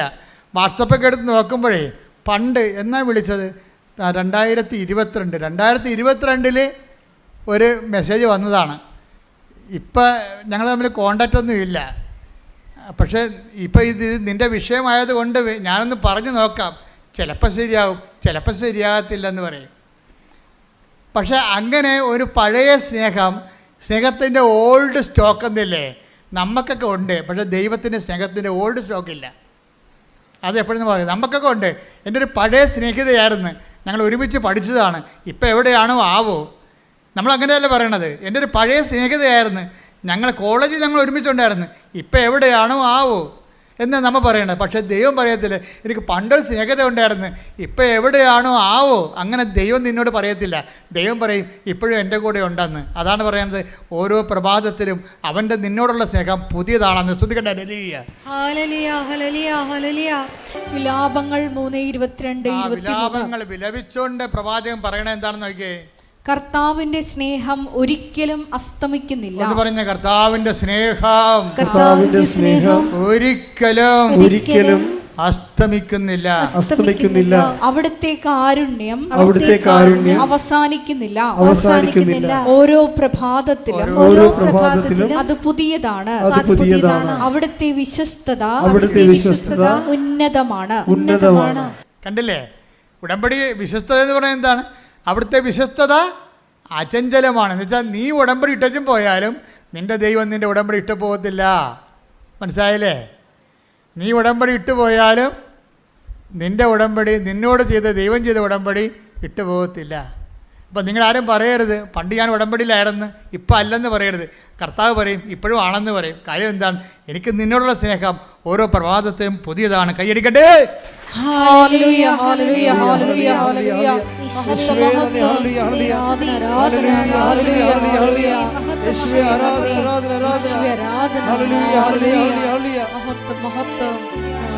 ഈ ദൈവസ്നേഹം ഉണ്ടല്ലോ മക്കളെ, ഈ ദൈവസ്നേഹം ഇപ്പം നിങ്ങൾ കണ്ടില്ലേ, മനസ്സിലായില്ലേ? പാപത്തേക്കാൾ വലുതാണ് ദൈവത്തിൻ്റെ സ്നേഹം. അപ്പോൾ ദൈവത്തിൻ്റെ സ്നേഹത്തേക്കാൾ വലുതാണ് പാപമെന്ന് പറയരുത്. എന്താണ്? പാപത്തേക്കാൾ വലുതാണ് ദൈവത്തിൻ്റെ സ്നേഹം. ഉടമ്പടി ഉദ്ഘോഷിക്കുന്നത് അതാണ്. ഈ പാപത്തേക്കാൾ വലുതായ ദൈവത്തിൻ്റെ സ്നേഹത്തിൻ്റെ പരിധിയിലാണ് നീ നിൽക്കണത്. നീ ഔട്ട് ഓഫ് റേഞ്ച് അല്ല. പിശാചാണ് പറഞ്ഞത് നീ ഔട്ട് ഓഫ് റേഞ്ച് ആണെന്ന്. നീ ഔട്ട് ഓഫ് റേഞ്ച് അല്ല. വചനം പറഞ്ഞത് എന്താണ്? നീ ഇപ്പോഴും എൻ്റെ റേഞ്ചിലാണെന്നാണ് പറയുന്നത്. ശ്രുതിക്കട്ടെ ഹല്ലേലൂയ.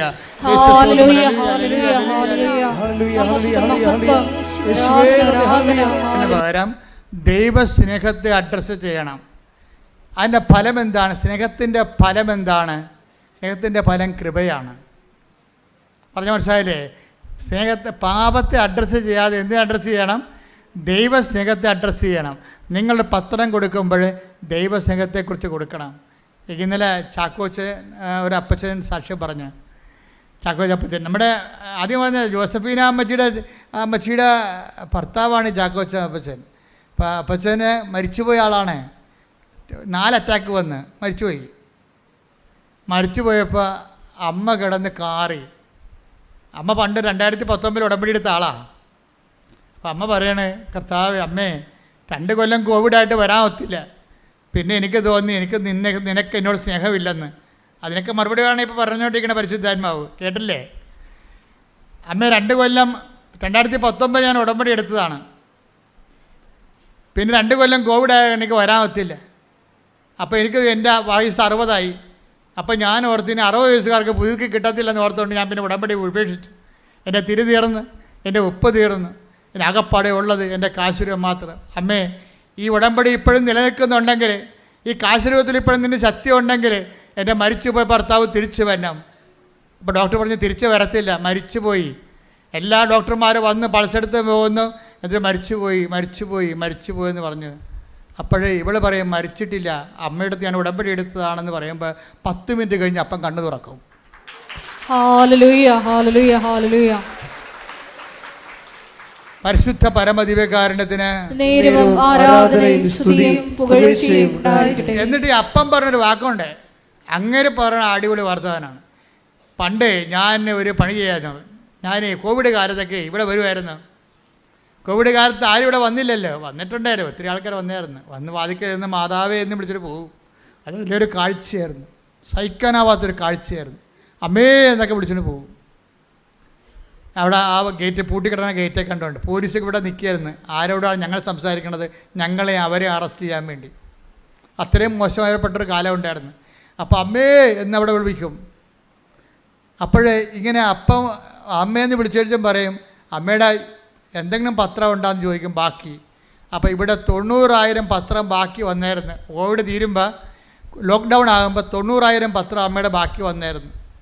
എന്നിട്ട് ഈ കോവിഡ് കാലത്ത് ഓരോരുത്തരും വന്നിട്ട് ഈ പത്രം വാങ്ങിച്ചുകൊണ്ട് പോകും. അവരെന്തെല്ലാം ചെയ്തെന്ന് നമുക്കറിയത്തില്ല. കാര്യം അമ്മയുടെ കൈയാണ് കാലാണെന്നും പറഞ്ഞാണ് ജനം ഇത് അനുഭവിച്ചത്. ഈ കാലഘട്ടങ്ങളിലെല്ലാം അവർക്കെല്ലാം അത് ശരിയായി തീരുകയും ചെയ്തിട്ടുണ്ട്. അപ്പോഴെന്താ, അമ്മയുടെ പത്രം വാങ്ങിച്ചുകൊണ്ട് പോയിട്ട് ഈ അപ്പം കുന്നംകുളത്തുകാരനാണ്, അർണാട്ടുകാർ എരുമപ്പെട്ടിക്കാരനാണ്. അപ്പോൾ ഈ അപ്പൻ എന്താ ചെയ്യണമെന്ന് വെച്ച് കഴിഞ്ഞാൽ ഈ പത്രം ഈ കോവിഡ് കാലത്ത് കൊണ്ട് നടന്ന് കാണുന്നവർക്കെല്ലാം പത്രം കൊടുക്കും. പിന്നെ അത് തീരുമ്പോൾ അടുത്ത മാസം വന്ന് കുറേ പത്രം മേടിച്ചുകൊണ്ട് പോകും. അമ്മയാണ് ഉടമ്പടി എടുത്തത്, അപ്പനാണ് ജോലി ചെയ്യണത്. എന്നിട്ട് ഈ അപ്പൻ അമ്മയോട് പറയും, അമ്മേ വെയിലത്ത് കൊണ്ട് പത്രം കൊണ്ട് അടയ്ക്കണേ, കോവിഡ് കാലത്ത് പത്രം കൊണ്ട് അടയ്ക്കുമ്പോൾ അപ്പൻ അമ്മയോട് പറയും, ആരോട്? പരിശുദ്ധ അമ്മയോട് പറയും, അമ്മേ നിൻ്റെ ജോലിയാണ് ഞാൻ ചെയ്യണത്, നിന്നെയും ചുമന്നുകൊണ്ട് നടക്കുകയാണ്, ഈ ചുമട്ടുകൂലിയെങ്കിലും തരണേ. തമാശ പറയണതാണ്. കാര്യം അവർക്കൊക്കെ സംസാരിക്കാനുള്ള സ്വാതന്ത്ര്യമുണ്ട്. ദൈവത്തിൻ്റെ സ്നേഹത്തിൻ്റെ ഒരു ഗുണവതാണ്. ദൈവത്തിൻ്റെ സ്നേഹം നമ്മളോട് തെമ്മാടിത്തരം ദൈവത്തോട് പറയാൻ നമുക്ക് ഒരു സ്വാതന്ത്ര്യം കിട്ടും. ഞാൻ കുറേ അമ്മയോട് അങ്ങനെയൊക്കെ പറയുന്ന ആളാണ്. എൻ്റെ മുമ്പിൽ ഒരു യോഗ്യതയുമില്ല വന്ന്, എൻ്റെ പൗരോഹിത്യത്തിൻ്റെ യോഗ്യതയല്ലേ ഉള്ളൂ എനിക്ക്. പിന്നെ ഞാൻ ചെയ്ത സുവിശേഷ വേല അത് എന്നേക്കാൾ ചെയ്ത എത്രയോ പേരുണ്ട്. അപ്പോൾ എന്നിട്ട് എന്തുകൊണ്ടാണ് ഈ കൃപാസന ആൾക്കാരെ വന്ന് സമയഘടികാരം കാണിച്ചത് എന്നൊരു വല്ലാത്തൊരു സ്നേഹം തോന്നിയിട്ടില്ലേ? അപ്പോൾ ആ ഒരു സ്വാതന്ത്ര്യം നമുക്കുണ്ട്. ആ സ്വാതന്ത്ര്യം എടുത്തിട്ടാണ് ഞാൻ നിങ്ങളുടെ ചില കാര്യങ്ങൾ സെറ്റ് ചെയ്യണത്. അപ്പോഴേ ഈ അപ്പൻ എന്താ പറയണം, അമ്മേ ഞാൻ നിന്നെയും ചുമന്നുകൊണ്ട് വെയിലത്ത് നടക്കുകയാണ്, ഈ ചുമട്ടുകൂലിയെങ്കിലും തരണേ. പക്ഷേ പുള്ളിക്കാരൻ തമാശന് പറഞ്ഞതാണ്. പക്ഷേ പുള്ളിക്കാരത്തി അത് കാര്യമായിട്ട് എടുത്ത്. ഈ 4ാമത്തെ അറ്റാക്കിൽ ആൾ വീണുപോയി, മരിച്ചതിന് ഡോക്ടർ വന്ന 3-4 ഡോക്ടർമാർ മരിച്ചെന്ന് പറഞ്ഞാണ്. പെട്ടെന്ന് ചാര നിറത്തിൽ ഒരു സ്ത്രീ വരും. അപ്പോൾ ഈ മനുഷ്യൻ ചെളിയിൽ മണ്ണിൻ്റെ അടി പൊണ്ട് ചെളി കിടക്കുകയാണ്. ഈ ചാര നിറത്തിൽ ചെളിയിലോട്ട് ഇറങ്ങി നിന്നിട്ട് ഈ മനുഷ്യൻ്റെ കയ്യെ കൂടി പിടിച്ച് വലിച്ച് മേലായിട്ട് പുറത്തോട്ട് എടുക്കണ ഇയാൾക്ക് ഓർമ്മയുണ്ട്. അപ്പോൾ ഇയാളുടെ കണ്ണ് തുറക്കും. അപ്പോഴേ ഈ ചേച്ചി വന്ന് പറയും, ഞാൻ ഉടമ്പടി മാതാവിനെ ഈ കാശുരം മാത്രമേ എൻ്റെ കയ്യിലുള്ളൂ, ഈ വെന്റിലേറ്ററിനെ പറയുന്നതുകൊണ്ട് ഞാൻ വിളിക്കുകയായിരുന്നു, എൻ്റെ ഉടമ്പടി മാതാവേ എനിക്ക് വേറെ ആരുമില്ല, എൻ്റെ ചേട്ടൻ മാത്രമേ ഉള്ളെന്ന് പറയുമ്പോഴും ഈ ചെളിയിൽ നിന്ന് പിടിച്ച് ചാര നിറത്തിലുള്ള ചേടത്തി ഈ ആളെ പൊക്കിക്കൊണ്ട് വരണത് ഒരേ സമയത്താണ്. അപ്പോൾ അവർക്ക് രണ്ടുപേർക്കും മനസ്സിലായി കൃപാസനത്തിൻ്റെ ഉടമ്പടി നിന്ന് ഫലിക്കുകയാണ്. അന്ന് പറഞ്ഞില്ലേ, അമ്മേ ചുമട്ടുകൂലിയെങ്കിലും തരണേന്ന് ചോദിച്ചപ്പോൾ ചുമട്ടിന് എടുത്തോണ്ട് വന്ന ആരാണ്? അമ്മയാണ്. എന്നിട്ട് ചാക്കോപ്പച്ചൻ പറയുന്ന സാക്ഷ്യം ഞങ്ങൾ ഇന്ന് അപ്പ് ചെയ്യും കേട്ടോ, നിങ്ങളത് കേൾക്കണം, ഭയങ്കര സാക്ഷ്യമാണ്. അമ്മച്ചി പല രീതിയിൽ പറയുന്നുണ്ടെങ്കിലും അപ്പൻ്റെ സാക്ഷ്യം ഭയങ്കര ഇടിച്ചു മുഴക്കി നിൽക്കണം. അമ്മയുടെയും കൊള്ളാം, നമുക്ക് വേറെ ചില അനുഭവങ്ങളുണ്ട്, അതുകൊണ്ടാണ് അവരാദ്യം പറയണത്. പക്ഷേ എന്ത് സംഭവിച്ചാൽ അപ്പം പറഞ്ഞ വേറൊരു കാര്യമുണ്ട്. ഞാൻ ഈ കോവിഡ് കാലത്തും അല്ലാത്ത കാലത്തുമൊക്കെ എവിടെയെങ്കിലും കൃപാസനം പത്രം ഏതെങ്കിലും പള്ളിയിലോ അല്ലെങ്കിൽ പൊതുസ്ഥലത്തോ ഇരിക്കണ കണ്ട ഞാൻ എൻ്റെ അമ്മയെന്നും പറഞ്ഞ് എടുത്തുകൊണ്ട് പോകുമെന്ന് പോയിട്ട് ഞാൻ എല്ലാവർക്കും കൊടുക്കും. എന്നിട്ട് ഞാൻ അവരെക്കുറിച്ച് അമ്മയെക്കുറിച്ച് പറയും അവരോട്. എൻ്റെ മക്കളെ അത് എപ്പോഴും ഇന്നലെ ഒരു യൂത്ത് ഇവിടെ സാക്ഷ്യം പറഞ്ഞ്, അതായത് എൻ്റെ ഒരു സ്ഥിരം പരിപാടി എന്ന് പറയണത് ആരെ കണ്ടാലും ഞാൻ അമ്മയെക്കുറിച്ച് പറയും, ദൈവത്തെക്കുറിച്ച് പറയും. ഞാൻ ബസ്സിൽ വെച്ച് കണ്ടാലും എനിക്ക് തോന്നും ദൈവത്തെക്കുറിച്ച് അവരോട് പറയണമെന്ന് തോന്നും. ഇത് ശരിക്കും പറഞ്ഞാൽ നിങ്ങൾ ഓർക്കുക, അതായത് നിങ്ങൾക്ക് അങ്ങനെ ആരെ കണ്ടാലും ദൈവത്തെക്കുറിച്ച് പറയണം അല്ലെങ്കിൽ ദൈവത്തിൻ്റെ അടയാളങ്ങളെക്കുറിച്ച് പറയണം എന്ന് തോന്നിയാൽ അതിൻ്റെ അർത്ഥം എന്താണെന്നറിയാവോ? നിങ്ങൾ അനുഗ്രഹത്തിൻ്റെ കാലം കഴിഞ്ഞു എന്നതിൻ്റെ അർത്ഥം. പിന്നെ എന്താ കാര്യം? നിങ്ങൾക്ക് കൃപയുടെ കാലം തുടങ്ങി. കൃപ വരുമ്പോഴാണ് മറ്റുള്ളവരോട് ദൈവത്തെക്കുറിച്ച് പറയാൻ തോന്നണതെന്നാണ് ബൈബിൾ പറയണത്. Take the word of God. ശ്രുതികട ഹല്ലേലൂയ 14:26 ശ്രുതികട ഹല്ലേലൂയ. നടപടി പുസ്തകം അപ്പോസ്തല പ്രവർത്തനങ്ങൾ 14:26. അപ്പോസ്തല പ്രവർത്തനം 14:26. അവിടെ നിന്ന് അന്ത്യോക്യയിലേക്ക് കപ്പൽ കയറി തങ്ങൾ നിർവഹിച്ച ദൗത്യത്തിന് ആവശ്യമായിരുന്ന ദൈവകൃപയ്ക്ക് അവർ ഭരമേൽപ്പിക്കപ്പെട്ടത് അവിടെ വെച്ചാണല്ലോ. അപ്പോൾ അവരെ ഏൽപ്പിച്ച ദൗത്യം എന്ന് പറയുന്നത് എന്താണ്? ക്രിസ്തുവിനെ കൈമാറുന്നതാണ്. ഒരാൾ ആ ക്രിസ്തുവിനെ കൈമാറുന്നതിന് എന്താ നമുക്ക് വേണ്ടത്? അനുഗ്രഹമല്ല വേണ്ടത്, അത് ഫിസിക്കൽ ഫേവേഴ്സാണ്. നമ്മുടെ ബോഡിക്ക് മാത്രമേ ഉപകരിക്കാൻ പറ്റത്തുള്ളൂ. ക്രിസ്തുവിനെ കൈമാറ്റാൻ വേണ്ട ദൈവശക്തിയാണ് വേണ്ടത്. അതിനെന്ത് വേണം? ദൈവസ്നേഹവും ദൈവശക്തിയും. കാര്യം ദൈവശക്തി ഉണ്ടാകത്തില്ല പെട്ടെന്ന്. ദൈവസ്നേഹം ഒരാളുടെ വ്യക്തിയിൽ വർദ്ധിക്കുമ്പോഴാണ് ദൈവശക്തി അപ്ലോഡ് ചെയ്യണത്. അതെപ്പോഴും ഓർത്തേക്കണം. അപ്പോൾ നിങ്ങൾ ലക്ഷ്യം വെക്കേണ്ടത് എന്തിനാണ്? ദൈവസ്നേഹത്തിനാണ് ലക്ഷ്യം വെക്കേണ്ടത്. എന്ത് ചെയ്താലും ഏത് ദൗത്യം ചെയ്താലും കർത്താവേ നിൻ്റെ സ്നേഹത്തെ നിറയാൻ ഇത് ഉപാധിയാക്കണമെന്ന് പ്രാർത്ഥിക്കുക. കർത്താവേ നിന്റെ സ്നേഹത്തിൽ നിറയാൻ എന്റെ ഉടമ്പടി പ്രവർത്തനങ്ങളെ നീ ഉപാധിയാക്കിക്കൊണ്ട് നിന്റെ സ്നേഹത്താൽ നിറഞ്ഞുകൊണ്ട് നിന്റെ കൃപയുടെ പ്രയോക്താക്കളാക്കാൻ നിന്റെ കൃപയുടെ പ്രയോക്താക്കളാക്കുവാൻ എന്നെ അനുഗ്രഹിക്കണമേ, എന്നെ അനുഗ്രഹിക്കണമേ. അപ്പൊ കൃപ ദൈവത്തിന് കൈമാറാൻ തുടങ്ങുമ്പോ ഇപ്പൊ നിങ്ങൾക്ക് ഒരു പത്രം കൊടുക്കാൻ സന്തോഷം തോന്നിയാൽ അപ്പോൾ ഓർക്കുക ദൈവകൃപയിലേക്ക് നിങ്ങൾ പ്രവേശിച്ചെന്ന്. മനസ്സിലായില്ലേ? അതുവരെ ഇപ്പം നിങ്ങളുടെ IELTS പാസ്സായ അനുഗ്രഹമാണത്, ഫസ്റ്റ് വിത്തല്ല അനുഗ്രഹമാണത്, നിങ്ങളുടെ കല്യാണം നടന്ന അനുഗ്രഹമാണത്, നിങ്ങളുടെ ജോലി കിട്ടിയ അനുഗ്രഹമാണത്. പക്ഷേ നിങ്ങൾക്ക് കർത്താവിന് കൈമാറാൻ തോന്നിയാൽ പരിശുദ്ധ പരമ ദിവ്യ കാരുണ്യത്തിന്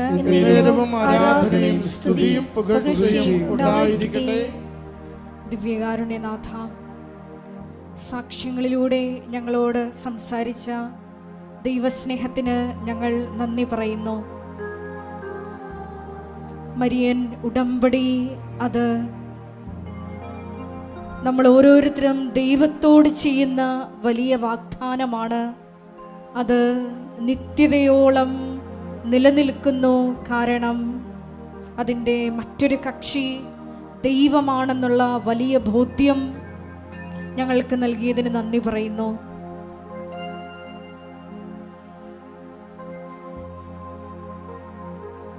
ചാക്കോ എന്ന വലിയ അപ്പച്ചൻ്റെ സാക്ഷ്യം ഞങ്ങൾ ശ്രവിക്കുകയായിരുന്നു.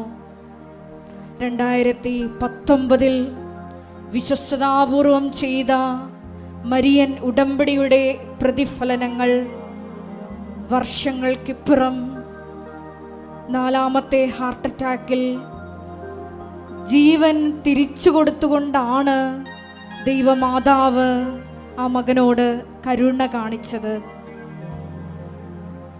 മരണത്തിൻ്റെ നിഴൽ വീണ് താഴ്വരയിൽ കിടന്നിരുന്ന ജനത ഒരു വലിയ പ്രകാശം കണ്ടു. അതേ ജീവിതത്തിലേക്ക്, വീണ്ടും നിത്യജീവിതത്തിലേക്കാണ് വലിയ സാക്ഷ്യമായി ആ മകനെ അമ്മ തിരിച്ചു വിളിച്ചത്. ഈശോയെ, ഞങ്ങൾ എടുത്തിരിക്കുന്ന മരിയൻ ഉടമ്പടിയുടെ ഏറ്റവും വലിയ അകക്കാമ്പ് സുവിശേഷ പ്രഘോഷണമാണ്, ക്രിസ്തു കൈമാറ്റമാണ് എന്ന ബോധ്യം ഞങ്ങൾക്ക് ഈ ആരാധനയിലൂടെ നൽകിയതിന് നന്ദി പറയുന്നു. ദൈവകൃപ ഒരു വ്യക്തിയിൽ വന്ന് നിറയുമ്പോഴാണ് ഈശോയെ സുവിശേഷ കൈമാറ്റത്തിനുള്ള വലിയ ദൗത്യം ഞങ്ങൾക്ക് നിർവഹിക്കാൻ കഴിയുക എന്ന് തിരുവചനത്തിലൂടെ അങ്ങ് ബോധ്യപ്പെടുത്തി ഞങ്ങൾക്ക് തന്നുവല്ലോ. ഈ ആരാധനയിലൂടെ മത്തായിയുടെ സുവിശേഷം 6:33 അനുസരിച്ചുകൊണ്ട് ആദ്യം അവിടുത്തെ രാജ്യവും അവിടുത്തെ നീതിയും അന്വേഷിച്ചുകൊണ്ട് ബാക്കിയുള്ളതെല്ലാം ഈശോയെ നീ ചേർത്ത് നൽകുമെന്ന് വിശ്വാസത്തോടെ ദൈവസ്നേഹത്തോടെ മുന്നേറുവാൻ ഈ ആരാധനയിലൂടെ ഞങ്ങൾക്ക് പ്രത്യേകമായ കൃപ നൽകണമേ. സുവിശേഷ കൈമാറ്റത്തിനുള്ള വലിയ കൃപ നൽകണമേ. ആരെ കണ്ടാലും ഒരവസരം കിട്ടിയാൽ ഈശോയെ നിന്റെ നാമം മഹത്വപ്പെടുത്തുവാൻ, അത് ഇടയാക്കുവാൻ ഈശോയെ ആ സമയം പ്രയോജനപ്പെടുത്തുവാൻ പ്രത്യേകമായ കൃപ ഞങ്ങൾക്ക് നൽകണമേ. കാരുണ്യപ്രവർത്തനങ്ങളിലൂടെയും മറ്റ് ഉടമ്പടി നിബന്ധനകൾ വിശ്വസ്താപൂർവം പാലിക്കുന്നതിലൂടെയും എല്ലാം ഈശോയെ നിന്റെ നാമം പ്രത്യേകമായി മറ്റുള്ളവരുടെ മുമ്പിൽ മഹത്വപ്പെടുത്തുവാൻ ഈ ആരാധനയിലൂടെ ഞങ്ങളെ തിരഞ്ഞെടുത്ത് അഭിഷേകം ചെയ്യണമേ. നാളിതുവരെ കൃപാസനത്തിൽ വന്ന് മരിയൻ ഉടമ്പടിയെടുത്ത് പോയിട്ടും സാക്ഷ്യം പറയാനുള്ള കൃപ, ശക്തി ലഭിക്കാത്ത മക്കളെ ഈ സമയം പ്രത്യേകമായി അൾത്താരയിൽ സമർപ്പിച്ച് പ്രാർത്ഥിക്കുന്നു.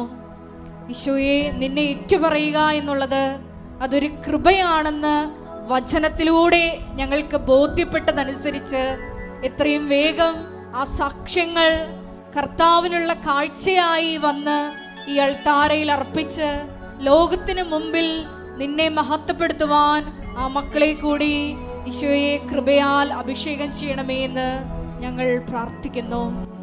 ഓരോ നിമിഷവും മരിയൻ ഉടമ്പടിയിൽ വിശ്വസ്താപൂർവം മുന്നേറിക്കൊണ്ട് നിന്റെ നാമത്തെ മഹത്വപ്പെടുത്തി ജീവിക്കുവാൻ ഒരിക്കൽ കൂടി ഞങ്ങളെ അഭിഷേകം ചെയ്യണമേ എന്ന് പ്രാർത്ഥിച്ചുകൊണ്ട് നമുക്ക് ഇരുകരങ്ങൾ ഉയർത്തി സ്തുതിക്കാം. ഹല്ലേലൂയ, മഹത്വം, മഹത്വം, ആരാധന, ആരാധന, ഹല്ലേലൂയ, ഹല്ലേലൂയ, ആരാധന, മഹത്വം, മഹത്വം, ആരാധന, ആരാധന, ഹല്ലേലൂയ, ഹല്ലേലൂയ.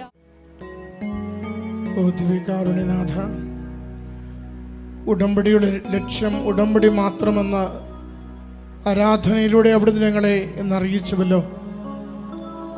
അവിടുത്തെ ഉടമ്പടിയെ സ്നേഹത്തോടു കൂടി സമീപിക്കുവാൻ ഞങ്ങളെ സഹായിക്കണമേ.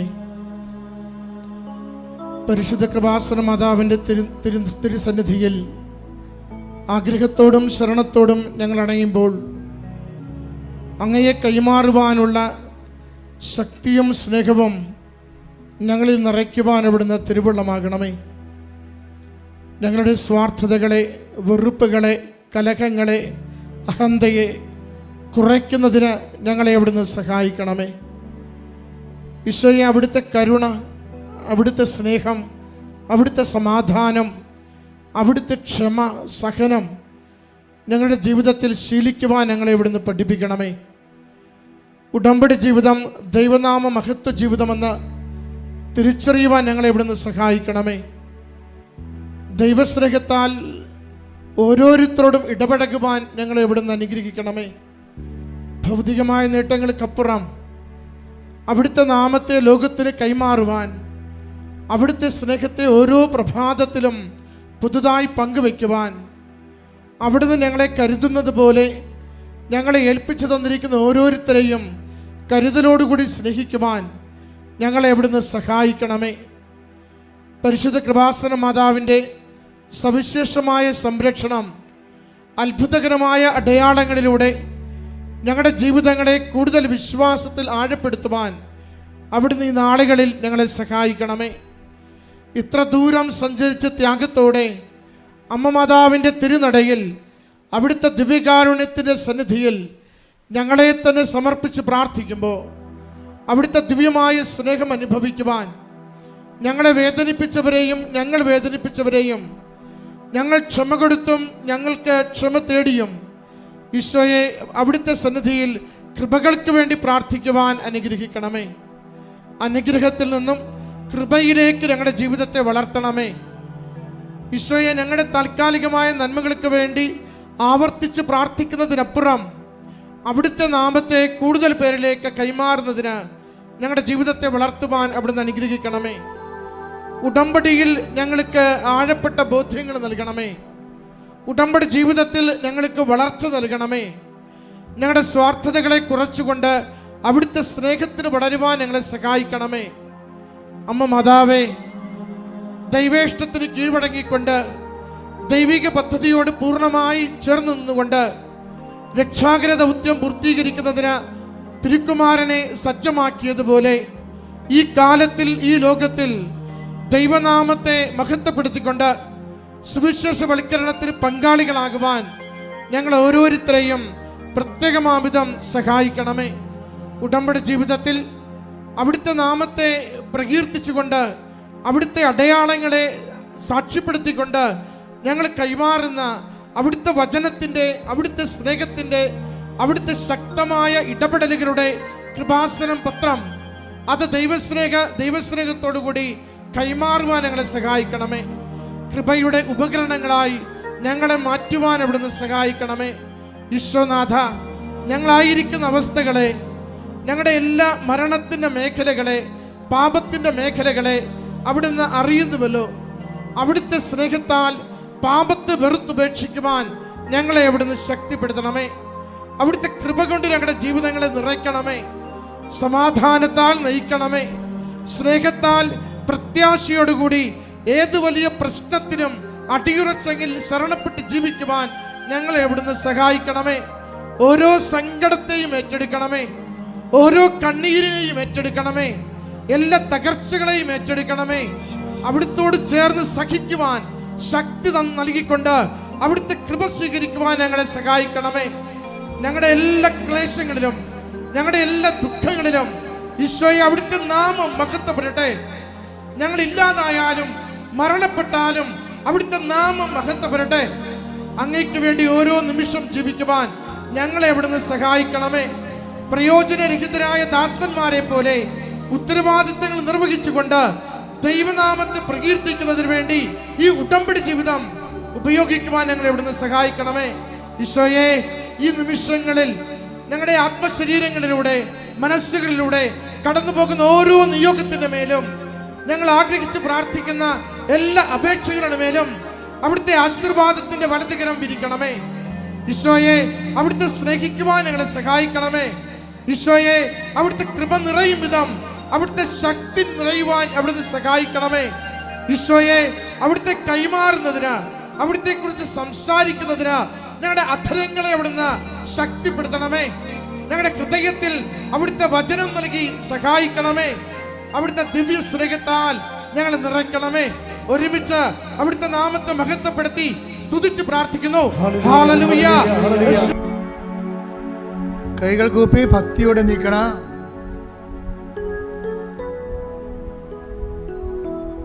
വലിയ അഭിഷേകം കൊണ്ട് കർത്താവ് നിങ്ങൾ നിറക്കുന്ന സമയമാണ്. നിങ്ങളുടെ രോഗങ്ങൾ അതെന്ത് തന്നെയായാലും കർത്താവ് ഏറ്റെടുക്കുന്ന സമയമാണ്. നിങ്ങളുടെ ഹൃദയഭാരങ്ങൾ നിങ്ങൾക്കെല്ലാവർക്കും കർത്താവിൻ്റെ അടുത്താരെ കയറി ഉശിരോടെ സാക്ഷ്യം പറയാൻ പറ്റുന്ന ഒരു ദിവസം സമ്മാനമായി ദൈവം നിങ്ങൾക്ക് തരും. നമുക്ക് സന്തോഷത്തോടെ അമ്മയുടെ മാധ്യസ്ഥത്തിന് നമ്മളതിനെ സമർപ്പിക്കാം.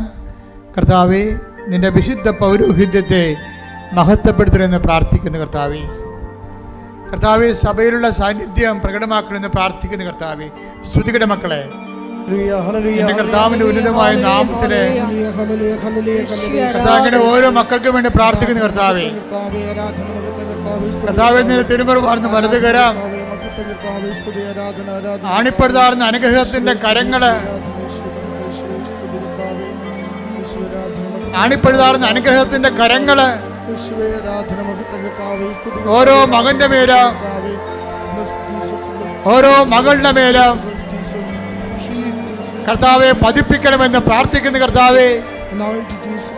കർത്താവെ, സ്വർഗം തുറക്കണമേ. കർത്താവെ, അങ്ങയുടെ പരിശുദ്ധ രക്തത്തിന്റെ വിലയായ പരിശുദ്ധാത്മാവിനാൽ അങ്ങയുടെ മക്കളെ നിറക്കണമെന്ന് പ്രാർത്ഥിക്കുന്നു. കർത്താവെ, അസ്ഥിരോഗികള്,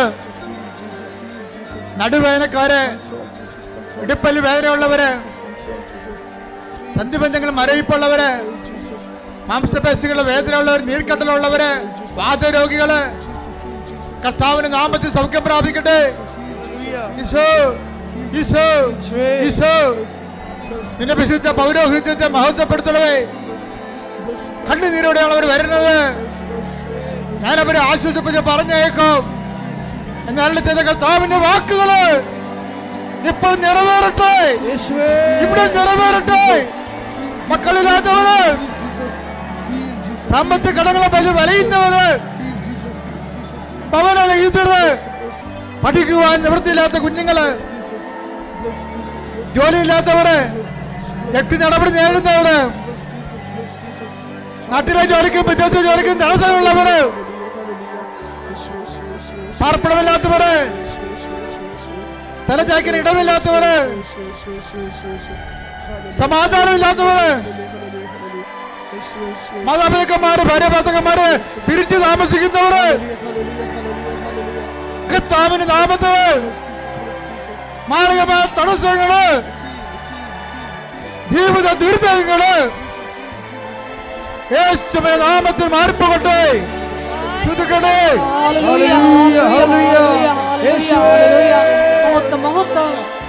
രോഗങ്ങൾ സുഖപ്പെട്ടുകൊണ്ട് നിങ്ങളുടെ നാമത്തെ ആരാധനയിലൂടെ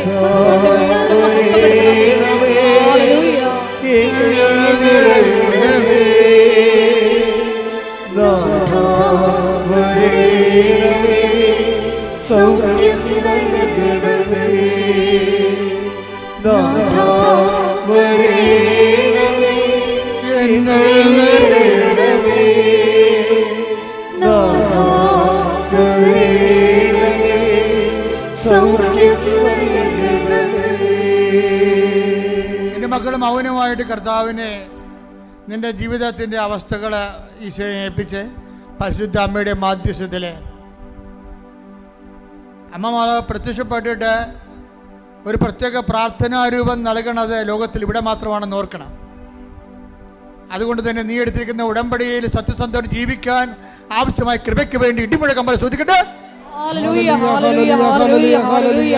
മഹത്വം, മഹത്വം. ഈശോയെ അധിക കൃപ നൽകണമേ. ഹല്ലേലൂയ.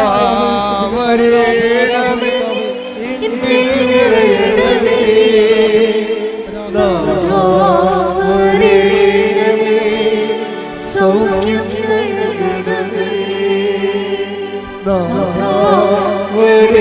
നൽകണമേ, എന്നിൽ നിറയണമേ,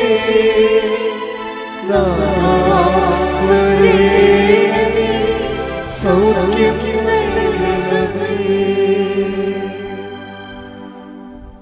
എല്ലാവരും വീണ്ടും നിങ്ങളുടെ ഉടമ്പടിയുടെ അവശേഷിക്കുന്ന വിശേഷങ്ങൾ പരിശുദ്ധയുടെ മാധ്യസ്ഥത ദിവ്യകാരുണ്യത്തിൽ സമർപ്പിക്കുന്ന ദൈവികമായ നിമിഷമാണ്. ഓൺലൈനിലുള്ളവരും പ്രാർത്ഥിച്ച് സമർപ്പിക്കുക.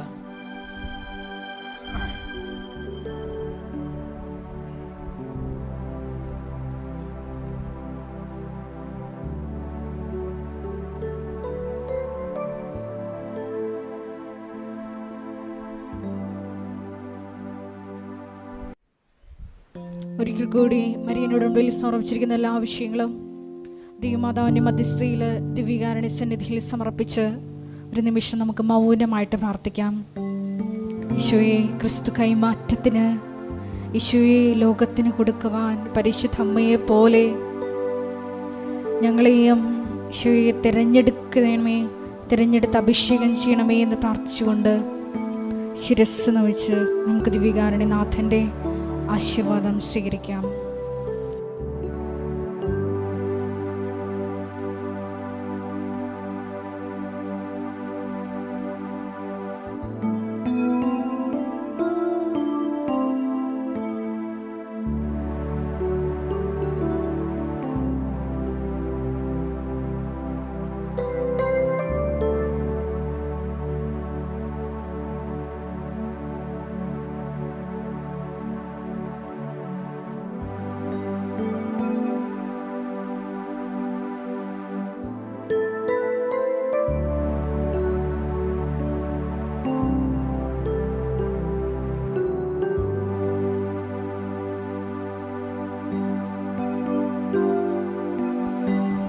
പരിശുദ്ധ പരമമാ ദിവ്യകാരുണ്യമേ,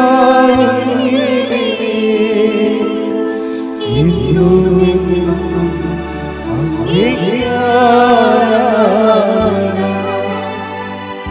പരിശുദ്ധ പരമമാ ദിവ്യകാരുണ്യമേ, എന്നുമെന്നും